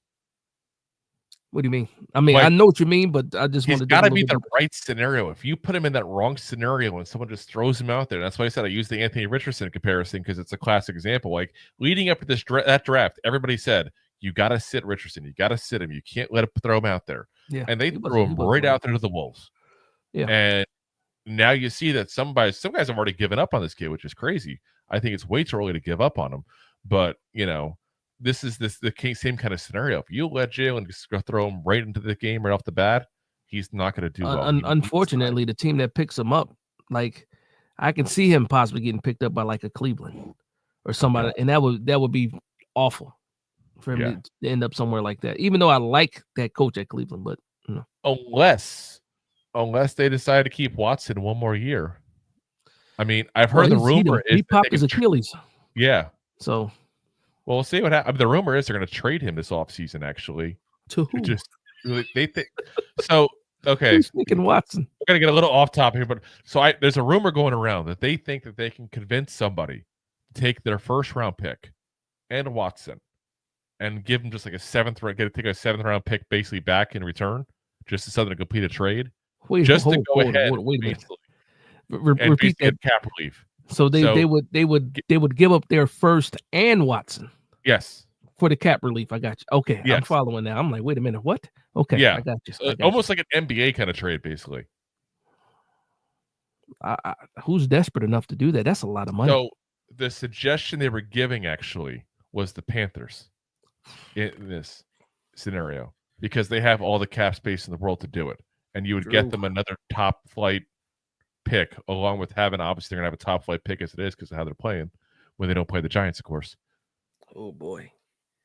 That'd be pretty tough to turn down potentially if you can get rid of him after a year or so of paying him. Is that what's left? Just the 1 year? It has to be a little bit more money in it. Well, they did adjust it. They ended up giving him a lot of bonus money at the beginning of the year. I said change some of it at that point to make it more friendly. That's what the rumors that they made that specifically for that reason. So, like I said, it might not be the bad scenario though if he's still there, because if you let him just throw Watson out to the wolves one more year, let him develop. My question is, you really want Jalen Milroe to learn from Watson at this point in his career? Yeah, that's bad. It's like, you see what that guy's doing. That's what you don't do. We're going to show you what not to do. And then I'm thinking also, you figure like Oakland's another team that could go after Milroe, and that's not a good team situation. I would take it. I think a Harpy would take him, because they get excited by certain players that they think are like just athletic. It's like, this was a big thing that they've always had. They love the overly athletic players sometimes. Since the dad was there. Oh, he was always a height, weight, speed guy. I say he was a 40-time guy all day long. Yeah. And the apple doesn't fall from the tree. Unfortunately, the barber did fall far from the tree in that scenario. But it's a whole other story with the Chucky doll looking guy there. Well, what barber? What barber? Yeah. I think it's his personal chef. He just puts the bowl on his head and shaves around it. That screams, my mother cut my hair. That's what that screams. Oh, 100%. Remember the movie Problem Child back in the day? Oh, absolutely. Absolutely. That's what it reminds me of. But yeah, like I said, I think the right scenario, he can succeed. I really do. I think it's good. And I think like I said, he's got that potential to be, like you said, number 3. And I would call him the number 3 depending on where he goes. He has to go to that right organization, because I think if somebody throws him out there, he's going to fall flat in his face. But he's got that potential. It's all sometimes where you go.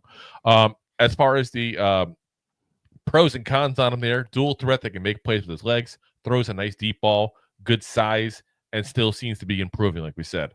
Cons, quick to run out of the pocket, does not throw with the anticipation, and does not seem to sense pressure well. That's spot on. Bleacher Reports, that's what their write-up on him was. Milroe's outstanding blend of athletic skill, outstanding blend of elite speed, athleticism, physically dense build, and live arm fits the trend of today's quarterback archetypes. As he has shown this season, there are encouraging flashes of development as a pocket passer. If this continues, NFL decision makers will be more intrigued about placing him in their offense and building around his skill set. Milroe projects as a quarterback prospect that should sit instead of being a day one starter in the NFL, which is exactly what we said. Yeah. They're pretty much spot on. Like I said, this is a guy that's really exciting if you can be patient. If you cannot be patient, do not take him. Do not do this to that kid. I hate when I see that kind of stuff. That drives me nuts. I'm trying to think of a good situation for him. Can we go with the Rams for basically every player? And really, honestly, if you're one of these mid-tier quarterbacks that needs a little bit of seasoning time, that really is the best possible scenario. I just don't think he's Sean McVay's cup of tea. You know what I was thinking, because of the uncertainty with the quarterback that's there right now? Miami. Yeah. Because Tua, we don't know how long Tua's going to play. No. But Tua's definitely going to be there for a while. And that's somewhere I think that they can't take him in the first. They can't justify taking a first round quarterback, though. So, yeah. And the other issue is Tua just signed that extension. Yeah. But obviously, depending on what happens with his health, that's another scenario. Now, I'm looking it up here. Here's the weird thing. This is actually a very team-friendly extension he signed. Obviously, again, being a Giants podcast, I don't look too much at contracts with other players that aren't on our team. he had already actually guaranteed money through 25, basically. Who, Tua? In 26, in 26 they can cut him. They take It's out in 26. So it's a dead cap hit of 25 million they take, but it's only $31 million in saving the cap. So yeah, actually that would be a very good scenario for him. And then nobody would actually. So if the cap is that friendly, and like I say, if they do have that built-in 2-year out, because it's a 2-year out because he just signed it. Yep. Yeah, nobody would blink an eye or bat an eye, I should say. Here's the crazy thing: it's actually not even a 2-way out because it was an extension. He's only getting paid $9 million this year, still the last year of that rookie contract. Looks like somebody's smart down there. Somebody's smart down there in Miami. Yeah, that's what I'm saying. They did it. I think they did it right on both sides, honestly. Yeah, both sides. As Rob agrees with you, by the way.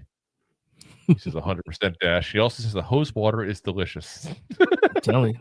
Well, I don't know what it is now in New Jersey, but when I was a kid, you talking about mid 90s, late 90s. Yeah. You know, we were scared to go in the house because our parents would make us stay. Oh yeah. I would go straight to the hose. I wasn't trying to go inside. I'd go to the hose, get a quick drink, and get right back on the bike. Give you some chores to do real quick. I knew better. Stay outside until the street lights come on. That's when you go back home. We'll be out all day. All day. All right. Let's talk about the guy who is, everybody just refers to him basically as the coach's son. Whenever you hear anything about him, it's always, he's the coach's son. And he is the quintessential coach's son here, guys. And that's Garrett Nussmeier. Oh, boy.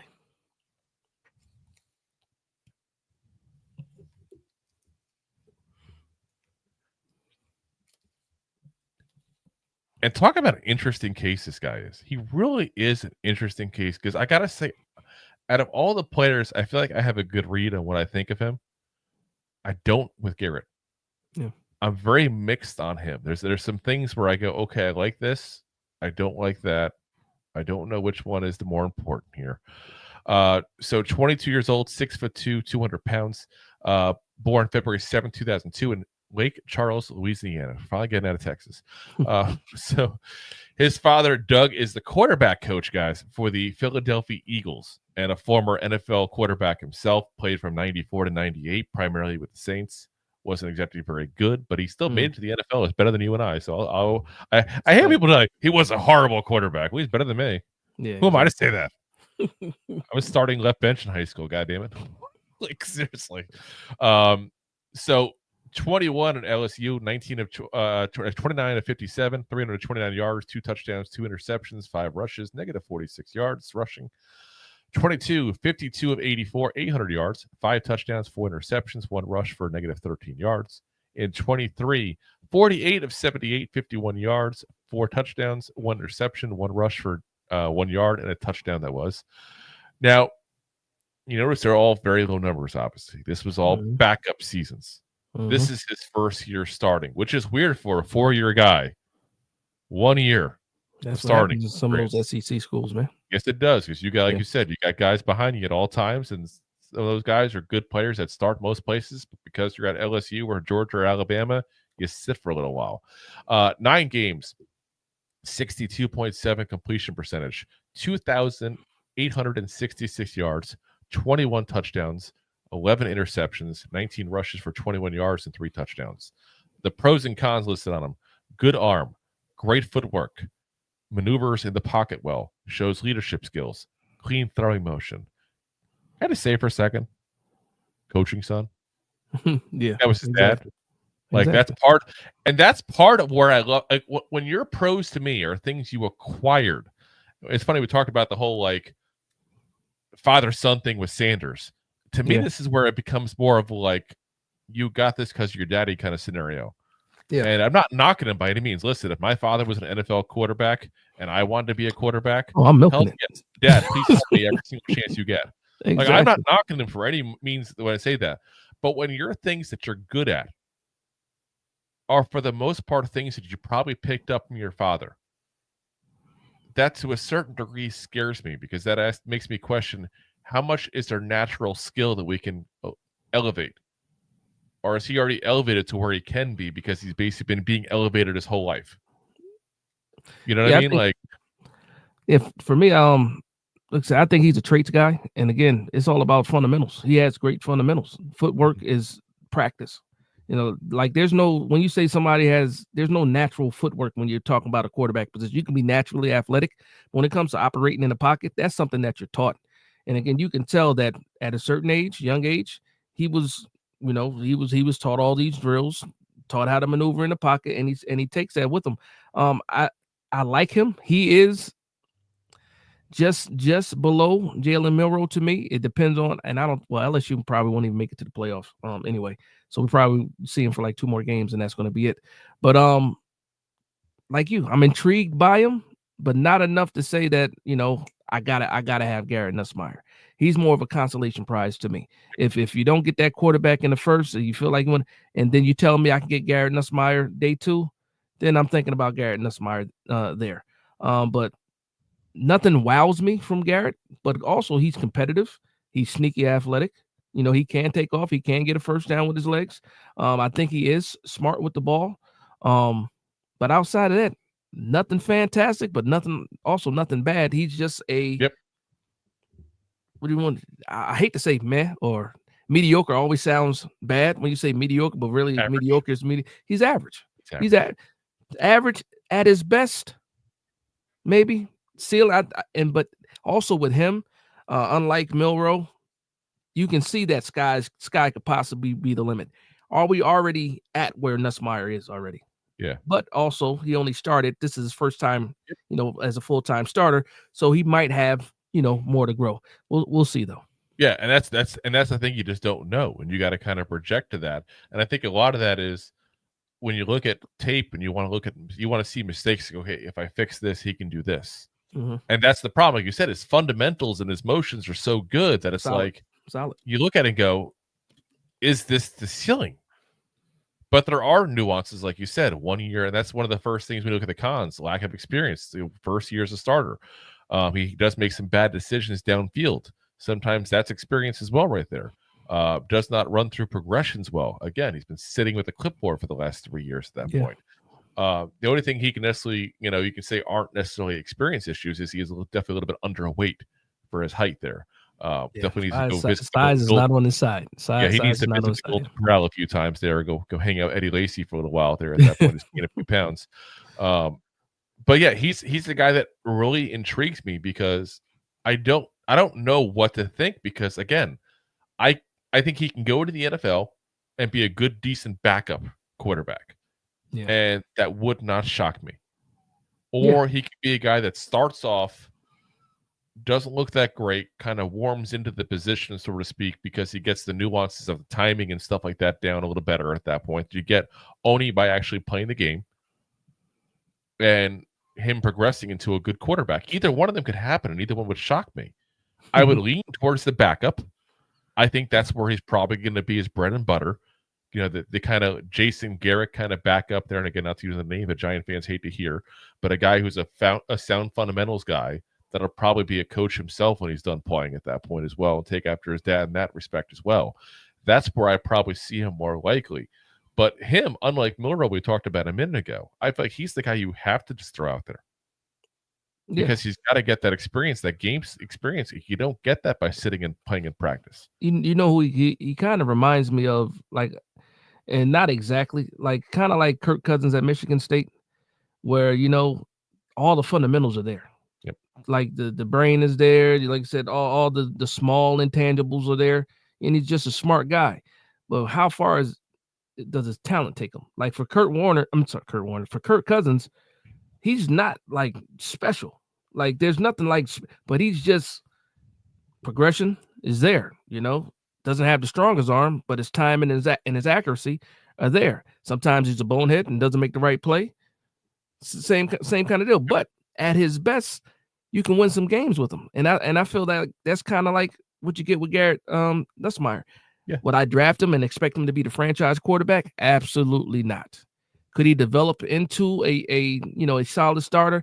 I will put him in that category where, day 2, late day 2, guy, there's no pressure on you for, we're not looking at you as a starter right now, or at least we shouldn't think of you as a starter right now. Give you some time to develop. And you know what? You're not too good that we won't draft over you, but we're also going to give you a fair opportunity to develop and see if we can take a shot with you. Yeah, and if I'm Giants brass and I'm looking at him as a guy as a plan B kind of guy, Absolutely. there is one guy that I'm talking to nonstop about him, and that's Malik Neighbors. Malik Neighbors is going to give you a lot of insight into how he is, how he works with receivers. There's a lot of things the Giants have an upper hand when scouting this guy because of that. He doesn't lack confidence either. He's confident. Yeah, he's a confident guy. And it's funny you mentioned the Kirk Cousins things. That's a great example because of the fact that we talk about the leadership skills. Like Kirk Cousins is one of those guys. Let's be frank. Kirk Cousins has been a good quarterback in this league for quite a while. I wouldn't necessarily say he's been a great quarterback, but he's been a good quarterback in this league for quite a while. But there's one thing about him. His teammates freaking love him. Yeah. Absolutely love him. Those guys will go to battle with him on any day of the week. As awkward as he is, too, because he's awkward. Yeah. They love him, though. Wearing like the grandpa chains. clothes at that point, but then popping on the chains randomly and stuff like he just knows how to be a leader.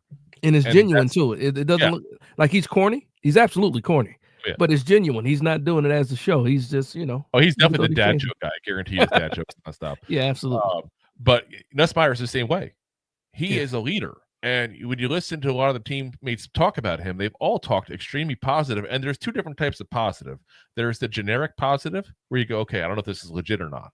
And then you can just sit there and sometimes listen to somebody talk about someone and go, okay, this is genuine. They actually legit they're going off script. This isn't like he's a teammate of mine. We're going to battle together, blah, blah, blah. Like they go off script and they say the things that aren't the generic responses to these kind of questions. Yeah. So, great example, Kirk Cousins with him at that point there. But I don't think it's necessarily fair to expect that kind of career out of him. No. But it's not impossible. I just mean coming out of Michigan State. Yeah. Like, I hear what it's saying. I'm just saying, just to be clear on people go, Kirk Cousins, I take him in a heartbeat. Let's go for it. Because let's be honest, we've been staring at Daniel Jones for 6 years. Who wouldn't take Kirk Cousins right now as a Giant fan? Yeah, well, now, especially right now. And then I just thought it was kind of funny. Remember, Kirk Cousins was like one of those first quarterbacks coming out of college that ran his own pro day. Yep. Yeah. So, Yep. And it's funny because he's a guy that obviously was one of the duos that the Washington team took, a few years ago, back to back. And I've been saying that forever with Giants fans. If I were the Giants, I would have no problem doing that this draft. I'm not kidding with you. No, I know you're not. I know there's a lot of level B quarterbacks in this draft, guys. Some good ones. If you look at the hit percentage of number ones is not very good.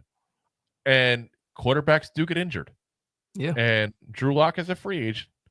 DeVito, I like him as a potential backup, but he's got a ceiling. And the ceiling's not exactly high on him, guys. I know some people love him.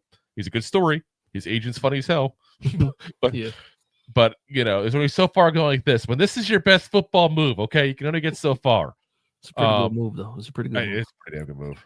But if you could go out and get a guy like a Cam Ward or Shedeur Sanders in the first, and then go back in the fourth and take, a Nussmeier or somebody like that, I wouldn't be upset at all following that exact plan and going, okay, this is my guy. Not? This is the guy that's going to be our backup for the next couple of years as well. And in the back of my head go, this is a plan. I got a plan B over here. It's not the worst thing in the world because this isn't a very top-heavy QB draft. But it is, there's a lot of QBs in this draft. A lot of them with potential. And let's go over one right now that's kind of got the label now of being the quarterback that has that quarterback career because he just seems to never want to leave and keep switching schools every other year here.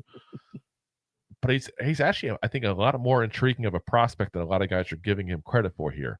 And that's Dillon Gabriel.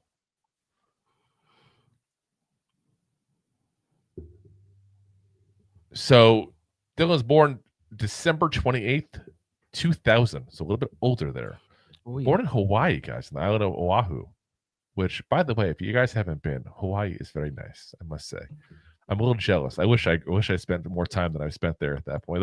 Though I did have an extended stay when I went because I got COVID, so I got stuck there for a little while longer than I was supposed to be. But it's a nice place, guys. The food's absolutely amazing there too.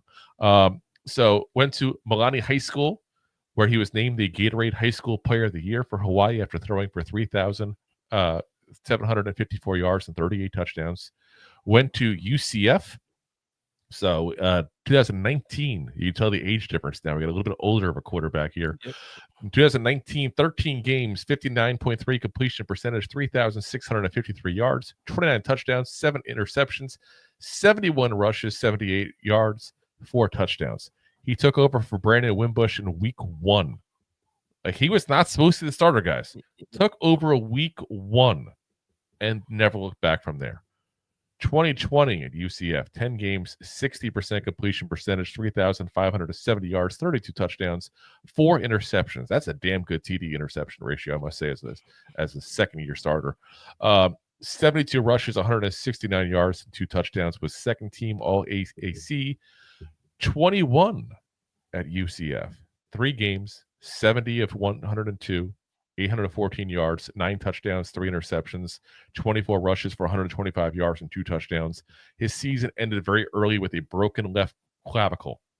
So obviously that's a little difficult to play with a broken bone. So he announced on social media in November that he would leave UCF. Reported he wanted to play closer to home and on a bigger stage. So he then committed to playing at University of California in December, only to change his mind and switch to Oklahoma, which, for those who are geographically challenged, University of California is much closer to Hawaii than Oklahoma. And that was just a few weeks later there. A desire to play with his former offensive coordinator, Jeff Levy, was his deciding factor. He was his OC at UCF in 2019, his very first year there. They had a pretty good relationship there. 22 at Oklahoma, 12 games, 3,168 yards, 25 touchdowns, 6 interceptions, 89 rushes for 315 yards and 6 touchdowns. Big 12 offensive newcomer of the year, second team all Big 12. 23, 12 games, 69.3 completion percentage, 3,660 yards, 30 touchdowns, 6 interceptions, 93 rushes, 373 yards, and 12 touchdowns. First team all Big 12. And honestly, I was kind of hoping he'd come out last year.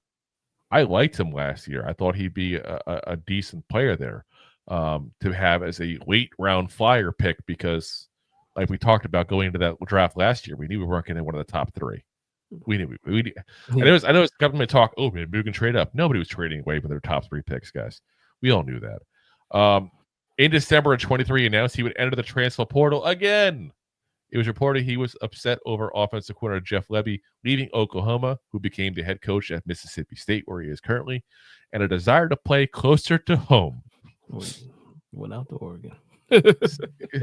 I guess it is closer. So rumors were he was also upset by how the NFL scouts viewed him.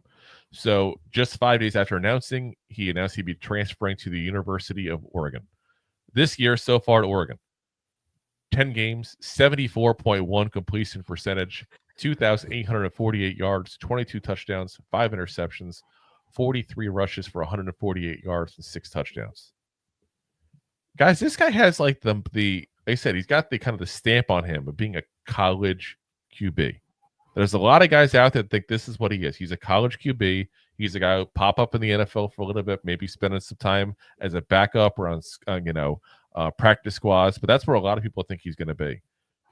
I got to say, when I watch the tape on him, I don't see star. I'm not going to say that. I think in the right system that uses him to his strengths, I think he could be a potential, I don't want to say a great player, but like a mid starter. Like, we talked about Kirk Cousins before. Like, even I would say a little bit below him. I don't think he's as good. I don't think the ceiling's that high. But I think he's a guy who could, in the right position, in the right situation, that one that a team that plays to his strengths, and he has the right supporting cast around him. I think he could be a starter. Athletic, dual threat QB, good pocket passer, can go off script.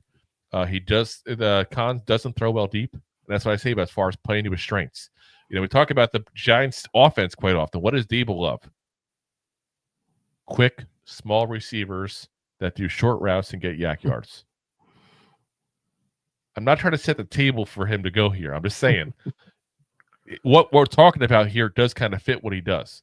One of the cons also, as he potentially maxed out being 6 years in college. Let's be honest here, guys. He should have 1.5 degrees by now.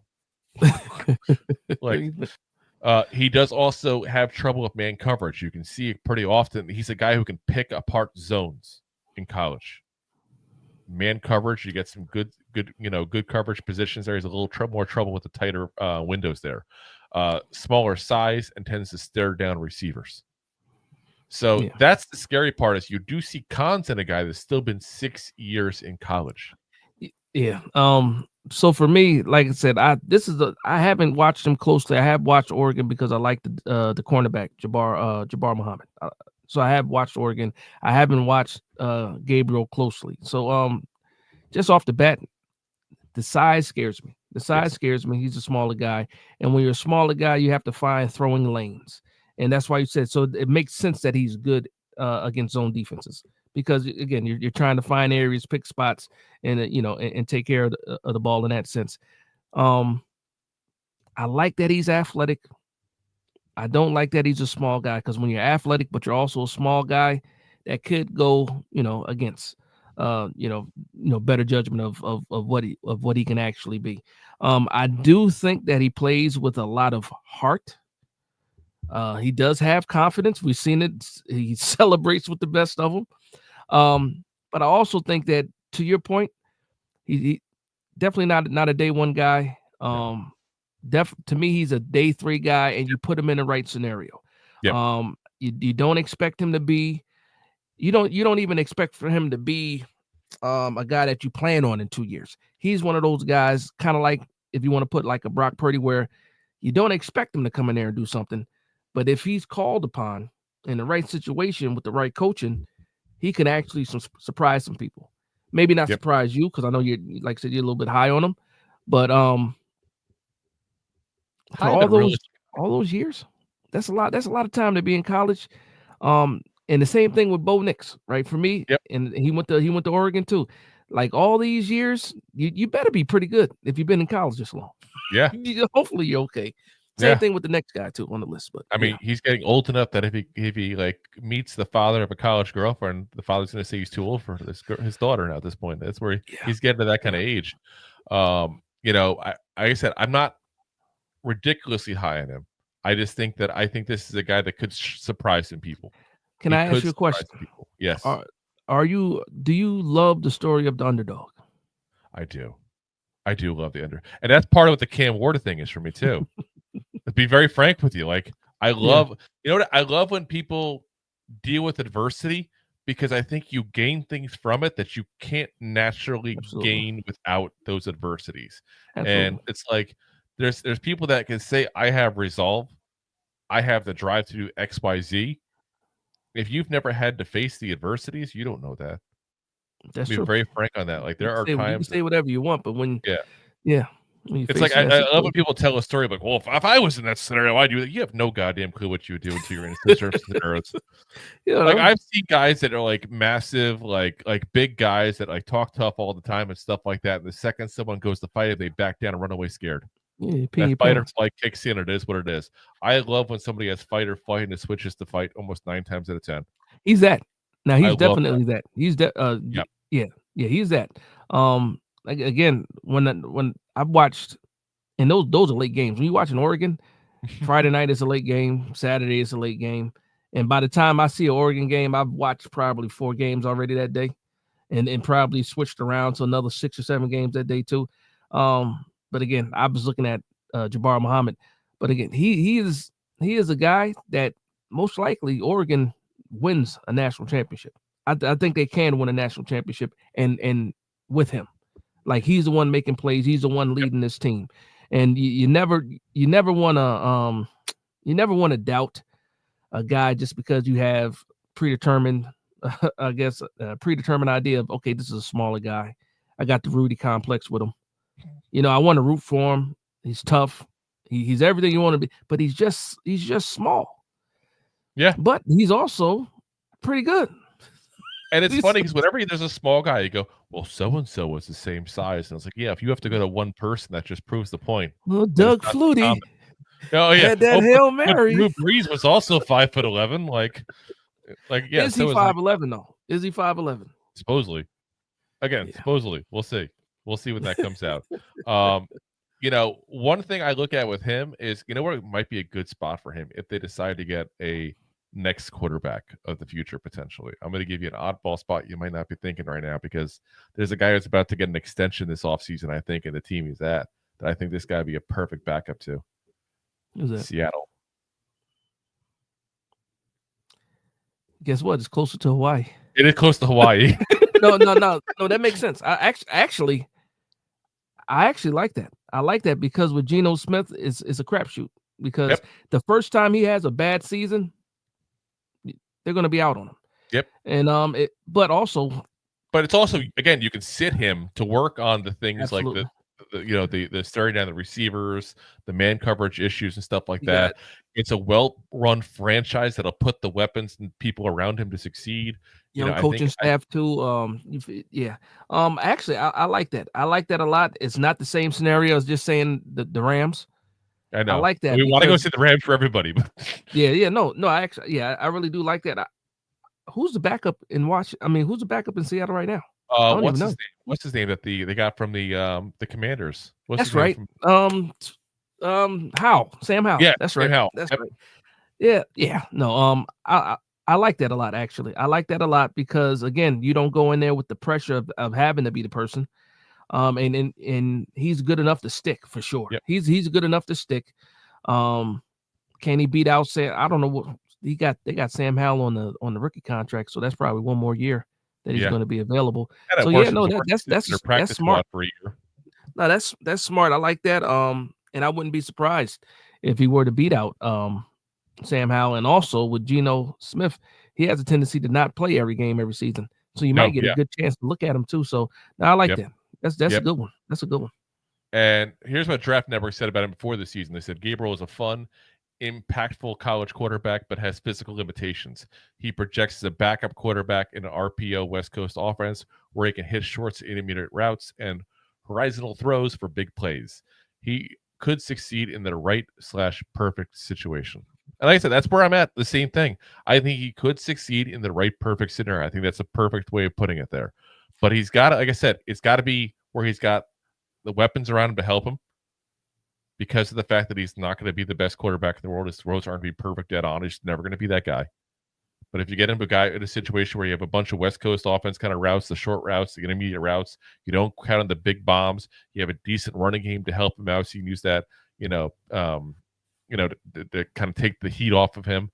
I think it could be. I got a question. Yeah, I got a question for you. There's a team that I hate even more than the Dallas Cowboys. Oh, I know where you're going already. That could be another spot for him. Are you suggesting the Eagles? I am suggesting the Eagles. That's so far from Hawaii, it's not even funny. It is absolutely far. It's not even the same ocean. But yeah, I'm just thinking about the scenario. You have a solidified starter. Yep. You run that RPO type of offense. You have the weapons on the outside. You do have a strong running game. You have a strong offensive line. Hurts doesn't miss as many games. Time to develop. Right now, you have Kenny Pickett though is still what, 2 more years? Is it 1 more year after this? Who is it? It's Kenny Pickett and is it Tanner McKee that are back there? Yeah, well, I'm not worried about McKee. No, Kenny Pickett's washed. I know that, but he's as a backup, he's at least a guy with some experience and some abilities. You know what I'm saying? Like, you're right. Peep and I feel like I'm just thinking about the scenario. 35-year-old corners and 30-year-old running backs. So what about Miami? You're gonna say that for everybody, aren't you? Miami. I mean, I know. I'm with you. To me, Tua is a crapshoot. Like, yeah. Did you watch the game? The Miami game Monday night? No, we were actually recording. We record Monday night. So okay, he threw an interception, right?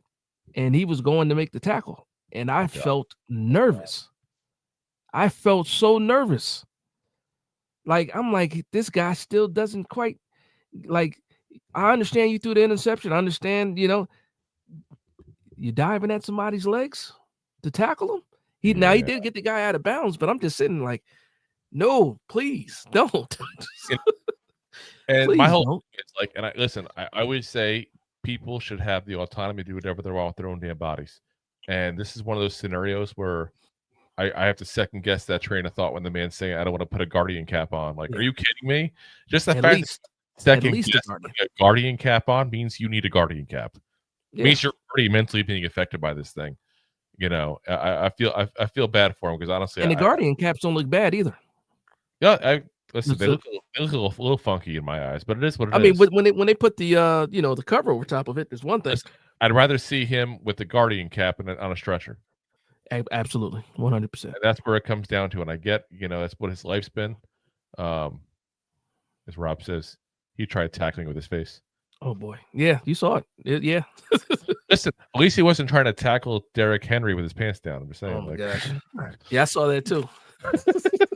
Somebody did a thing on TikTok where it was like it was too much butt on the field. Oh my gosh. Like, they did a fake penalty. It was hilarious. Yeah. All right, just one more quarterback left to go here, and this is the guy that I added to this list specifically for Dash. Specifically, he wasn't going to be on the list initially, but I wanted. This kid's popping to me, man. He's popping. He was big on him. So let's pay the bills real quick, guys. Then we're going to get right into that last quarterback here. Enjoying the show? Looking for more goofball action? Consider a membership at buymeacoffee.com/2giantgoofballs. Memberships start at just $5 and give you additional goofball access. One-time support payments also available starting at just $3. Buymeacoffee.com/2giantgoofballs. And of course, as always, guys, you also can do super chats here on YouTube, stars on Facebook, or if you want to help us out for free, I love free things. If you want to help us out for free, hit that subscribe, hit the like, hit the thumbs up, hit the share, because Rob and I point blank suck at marketing, and we count on you all to help us out here. While you're at it, Dash, let them know where they can find all your stuff at as well, so they can give you guys a like as well. You can do like all the channels at one shot here. No, absolutely. Big Dash knows on all social media platforms. Nice and easy. There we go. Consistency is key. But I always tell people, I saw your video you did, by the way. Nice video on starting, content creation and questions and all. I was watching that actually. Appreciate it. That's good stuff. I've had a couple people that I've been helping out with some stuff there, and I thought about doing some videos like that as well for some of the more intro stuff, because listen, I always try to say we ain't big dogs in the Giants content creation. I don't try to say that. I don't say that whatsoever. But I do know this because I can see the stats. We actually get more views on our channel than Giants on SI. Yeah, I'll take that. Yeah. Beating out Sports Illustrated. There you go. No, we don't have a swimsuit issue because me and Rob look horrible in a bikini. That would not be good. All right, guys, let's get to the last guy here. And unfortunately, Dash, I couldn't find any quick videos. There was I depend on doing the gifts. Yeah, there's not right infringement and get kicked off. Let me be honest. I'm gonna be absolutely honest. I started watching the kid because of FanDuels. Oh, I was gambling on Indiana. Indiana has won me some money. There we go. The funny thing is, every time on Saturdays, I watch some games. I'm jumping around from game to game, and then I'm watching Indiana, obviously, because I have money interest in it. But then I'm stuck on the game because of the quarterback play. This kid, Curtis Rourke, man, prototypical size, 6'5", 230 pounds. He's been in college for a long time. There he is. Yeah, that's him. He's been in college for a long time. I gotta say. Yeah. So that's not a good photo of him. Seriously, whoever took that photo deserves to be yelled at for that. And there's no cheating too. You can't just pull up a video and find them. You actually have to watch these games to see this kid play. But I'll say this though. Now the Big Ten Network, you might be able to switch it if you do Big Ten and do Indiana game. The Big Ten is usually pretty good when it comes to putting up highlights for games and stuff like that. But the thing that jumped off the screen to me is his command of the offense and his anticipation. This guy will throw the ball before the receiver is out of the route, and as soon as the receiver is out of his break, the ball is on him. And it wasn't just one game or two games where this guy was doing it. He was doing it early and often. And you know what's funny? Now that I'm thinking about it and where he's from Canada. He's actually from Canada. Is he the brother of Nathan Rourke? He is the brother of Nathan Rourke. I just put that together. Wow. Yeah, okay. He is the brother of Nathan Rourke, who, of course, obviously spent some time with the Giants this offseason. He's the bigger little former brother. Jaguar, former Patriot, former a few things, former MVP, I believe, in the CFL. Nathan Rourke was with the BC Lions. Is it? I want to say I don't have that on my notes here off the top of my head because I wasn't talking too much about Nathan, but I remember correctly, that's where he played. He was one of the top quarterbacks. Nathan was in the CFL. And I only have a small interest in the CFL because my high school coach actually played for the Calgary. What do they call it? Argonauts? Right? Something like that. Stampedes. There you go. Yeah, absolutely. I don't know why I know these things. You can tell I spend way too much time looking at players. But when anybody listening out there, if you get a chance to watch Indiana play, and guess what, you're going to see them play in the playoffs because right now they're ranked 8th. If they're not higher than that right now, they're going to make that college playoff and they're going to make some noise because they're not. It's not just this quarterback. That team is well coached, offense, defense, very solid. And the last time you saw Indiana perform the way that they're performing right now, Michael Penix was their quarterback. Oh yes. So yeah, he's a big part of why these guys are ranked as high as they're ranked. And again, this is his first year there. He played at Ohio since 2019. So he's one of these older guys too. But again, intangibles. Old. He's not a first rounder. I don't want anybody to get that impression. He's not a first rounder, but he's one of those guys. Day 3 for sure. Day 3, if you just want somebody that you can develop and actually possibly could turn into something, again, 6'5", 230 pounds, can make all the throws, more athletic than you think, has the thing that you cannot teach any quarterback, and that's anticipation. And again, I'm high on him. Hopefully a lot of people will start watching them. But same thing I said to some other people, I don't want anybody to be surprised when the college playoff happens and say, wow, who's this kid from Indiana? I'm letting you know right now, the kid's pretty good. Yeah, 6'5", 231 pounds. Like I said, 24 years old, born October 25th, 2000 in Oakville, Ontario. Went to high school at Holy Trinity, played high school football there. Like we said, brother of Nathan Rourke. In 2019 in Miami, as you mentioned, he started there. 1 game with no stats to speak of. 2020, he was 3 games, 30 of 44, 386 yards and 3 touchdowns. 21, that's when he started getting a little more playing time there. 10 games, 169 of 259, 1,801 yards, 11 touchdowns, 7 interceptions. Then comes out his breakout season, which was some positives and 1 big negative at the end there. 11 games, 69.1 completion percentage, 3,257 yards, 25 touchdowns, 4 interceptions, and then tears his ACL at the end of that season there. Ends up being the MAC MVP, MAC Offensive Player of the Year, first team All-MAC. So pretty much all the possible, MAC awards. Basically, he was the Big Mac of the 2022 season there. 2023, 11 games, 63.5 completion percentage, 2,207 yards, 11 touchdowns, 5 interceptions. Now, guys, we're all Giant fans. We all know what is the one thing that happens off an ACL. The next season you come back, you typically are not yourself, and that's exactly what happened there. Second team All-MAC that year, then transfers, like you said, to Miami this year. 9 games so far, 71.8 completion percentage, 2,410 yards, 21 touchdowns, 4 interceptions. So that's a pretty nice start to a season for a team that, let's be honest, doesn't really typically do much, and that school is basically known much more for basketball than it ever is for football, And like you said, they will get into the playoffs with college football this year, and that's kind of a thing you wouldn't think most years. And if they don't get in, the ghost of Bobby Knight will be throwing chairs all across the room that you would not believe.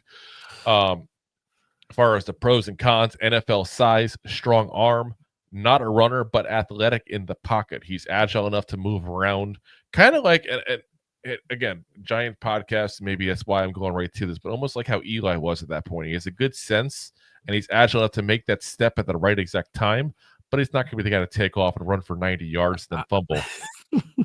No, I'm confident enough that he's a little bit more athletic than Eli Manning, but he's not taking it for 60. No, and he's definitely, and this is coming specifically from people that have watched his career and looked at how he acts in the locker room and post game conferences and stuff like that. He's gained confidence in himself as his career has progressed. And again, I love seeing positivity year by year. I want to throw out that 1 year because of the injury and to say he was still recovering. And you look at the rest, there's been growth throughout his career. The cons, heavy feet, doesn't move well laterally, lacks aggression at times. And then, of course, there's injury history there beyond just the ACL there. Pro Football Network said Rourke is a bit of a throwback quarterback prospect in a class filled with more natural playmakers who struggled with their operational mechanics and mindset. He's a decent athlete for his size, but is limited to being a downhill runner. Playing more relaxed and free would help Rourke maximize his talent. There's quite a bit of talent sitting on his shoulder, a strong arm, accurate passer who can quickly heat up and pepper defenses with a barrage of damaging throws. By the way, whoever wrote that was right. They're on point that day. I'm hungry. Rourke is at his best when he's correct in making his first read and doesn't have to think post-snap. That's true. He gets the ball out quick. Yep. And like I said, I agree with you. I really hadn't watched much of him. You know, I talked a couple of days ago on Twitter. And I'm like, okay, let me get some highlights on this kid. And I watched Indiana. I watched also some going back to Miami of Ohio because, like I said, I love to look at what they did a year or two earlier. I want to see progression. I want to see adjustments. And yeah, he has definitely improved. He is definitely improved. And again, nothing special. Like we're not. But when I look at what he does, again, the command of the offense, especially now with Indiana, he knows where to go with the ball.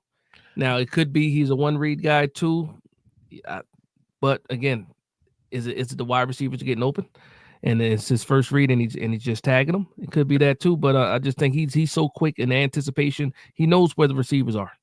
And sometimes when you got a guy playing on a school that necessarily hasn't been the recruiting powerhouse, you got to kind of wonder and go, okay, what receivers does he have? What line does he have? How is the people around him at that point? Because it's all average over there. Yeah, it's just a good coach. Yeah, if you are a top flight prospect coming out of high school, you're like, you know what? I want to play football, Indiana. Like that's not what happens unless you happen to play high school football in Indiana, and even then, you're like, I need to get out of Indiana. Yeah. Like nobody wants to stay there, basically.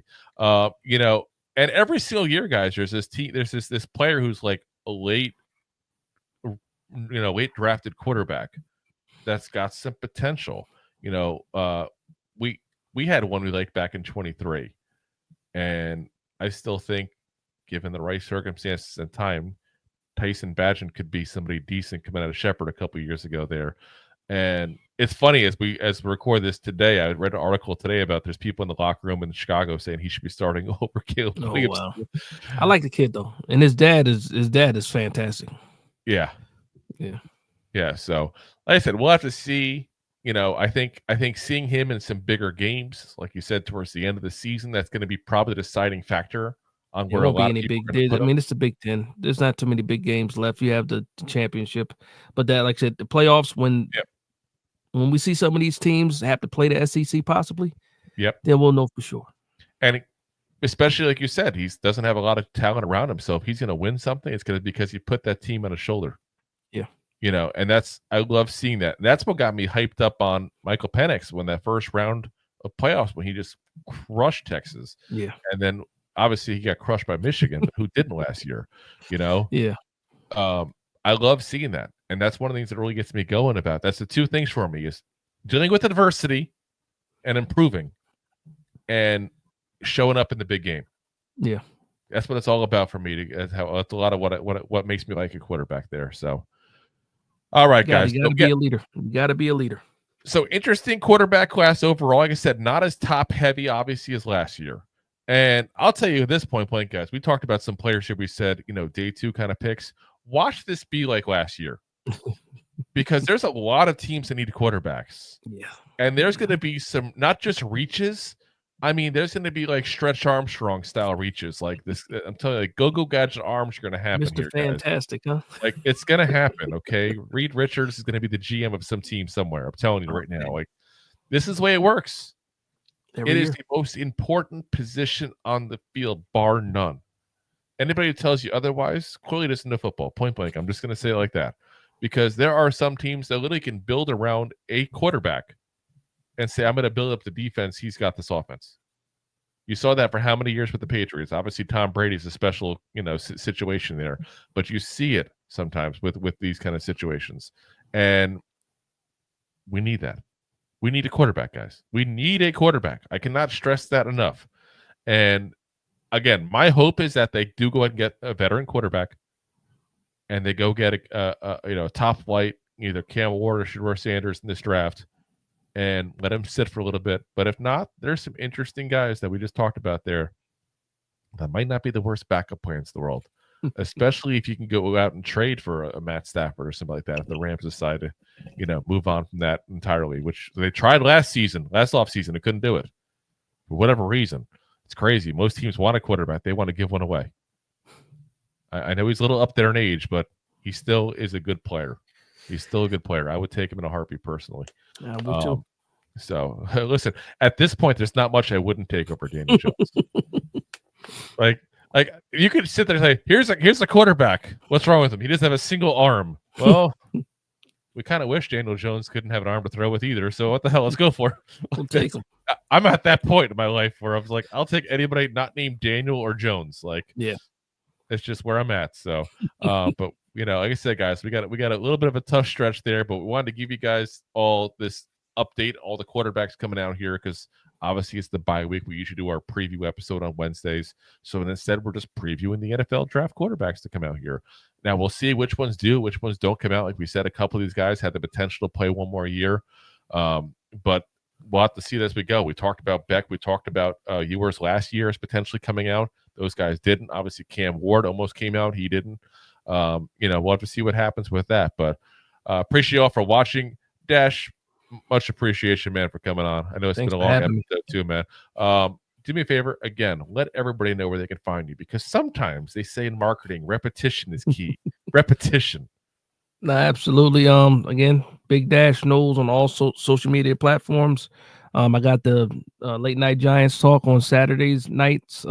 That's pretty much every Saturday, and then the post game and reactions. That's live too, right after the game. So that's where I'm at all the time. And if you guys don't already, like I said, follow him, please do. Like, legit, there's not a lot of content creators that I will go to bat for as doing legit good content. Appreciate you. There's some of them that, quite frankly, are clickbaity as all hell, and sometimes they have no clue what the hell they're talking about. I'll say that point blank. Like Rob and I, like we talk about a point blank. We say college guys, like we don't watch college games like crazy. We do scout college players like crazy when the time comes. I don't front. I don't make it seem like I watch every single NCAA game here, but there are plenty of people out there that will front. Dash does not front. He sits there, calm in his chair, tells you how it is, brings the facts, and I love it. I love it. It's good content, man, always with you. So much appreciation for you coming on, man. All righty, guys. Again, we'll be back again tomorrow night for 9 p.m. Eastern Standard Time. Hopefully, Rob stops living in an Amish paradise at that point and gets some power back. And we'll be back again doing our, like I said, our picks episode and going over all the latest Giants news as well for you guys there. Appreciate you guys for watching. As always, we're live every Monday, Wednesday, Thursday, 9 p.m. Eastern Standard Time on YouTube, Facebook, Twitch, and of course, Rob's favorite, my LinkedIn profile. Because why not? StreamYard lets me do it. And of course, we're always available the next day on all the audio podcast platforms as well. Apple, Spotify, iHeartRadio, Pandora, Amazon, all the big ones there. So if you like listening to podcasts on your way to or from work as well, maybe miss occasional episode, hit the subscribe there as well. If you're on Apple, feel free to leave a review as well. That definitely helps out. Appreciate you guys for watching as always. Now, Dash, I know you listen to the show, so I assume you know how we always lead this program by doing a Go G-Man there together. So since Rob has no power, join in with me here. Go G-Man! Hold it. That's too fast. That's too fast. I was waiting. All right. 3, 2, go G-Man! G-Man! Thanks for listening to Two Giant Goofballs, a New York Giants podcast. We appreciate your support. Thanks so much. Please, I'm begging you.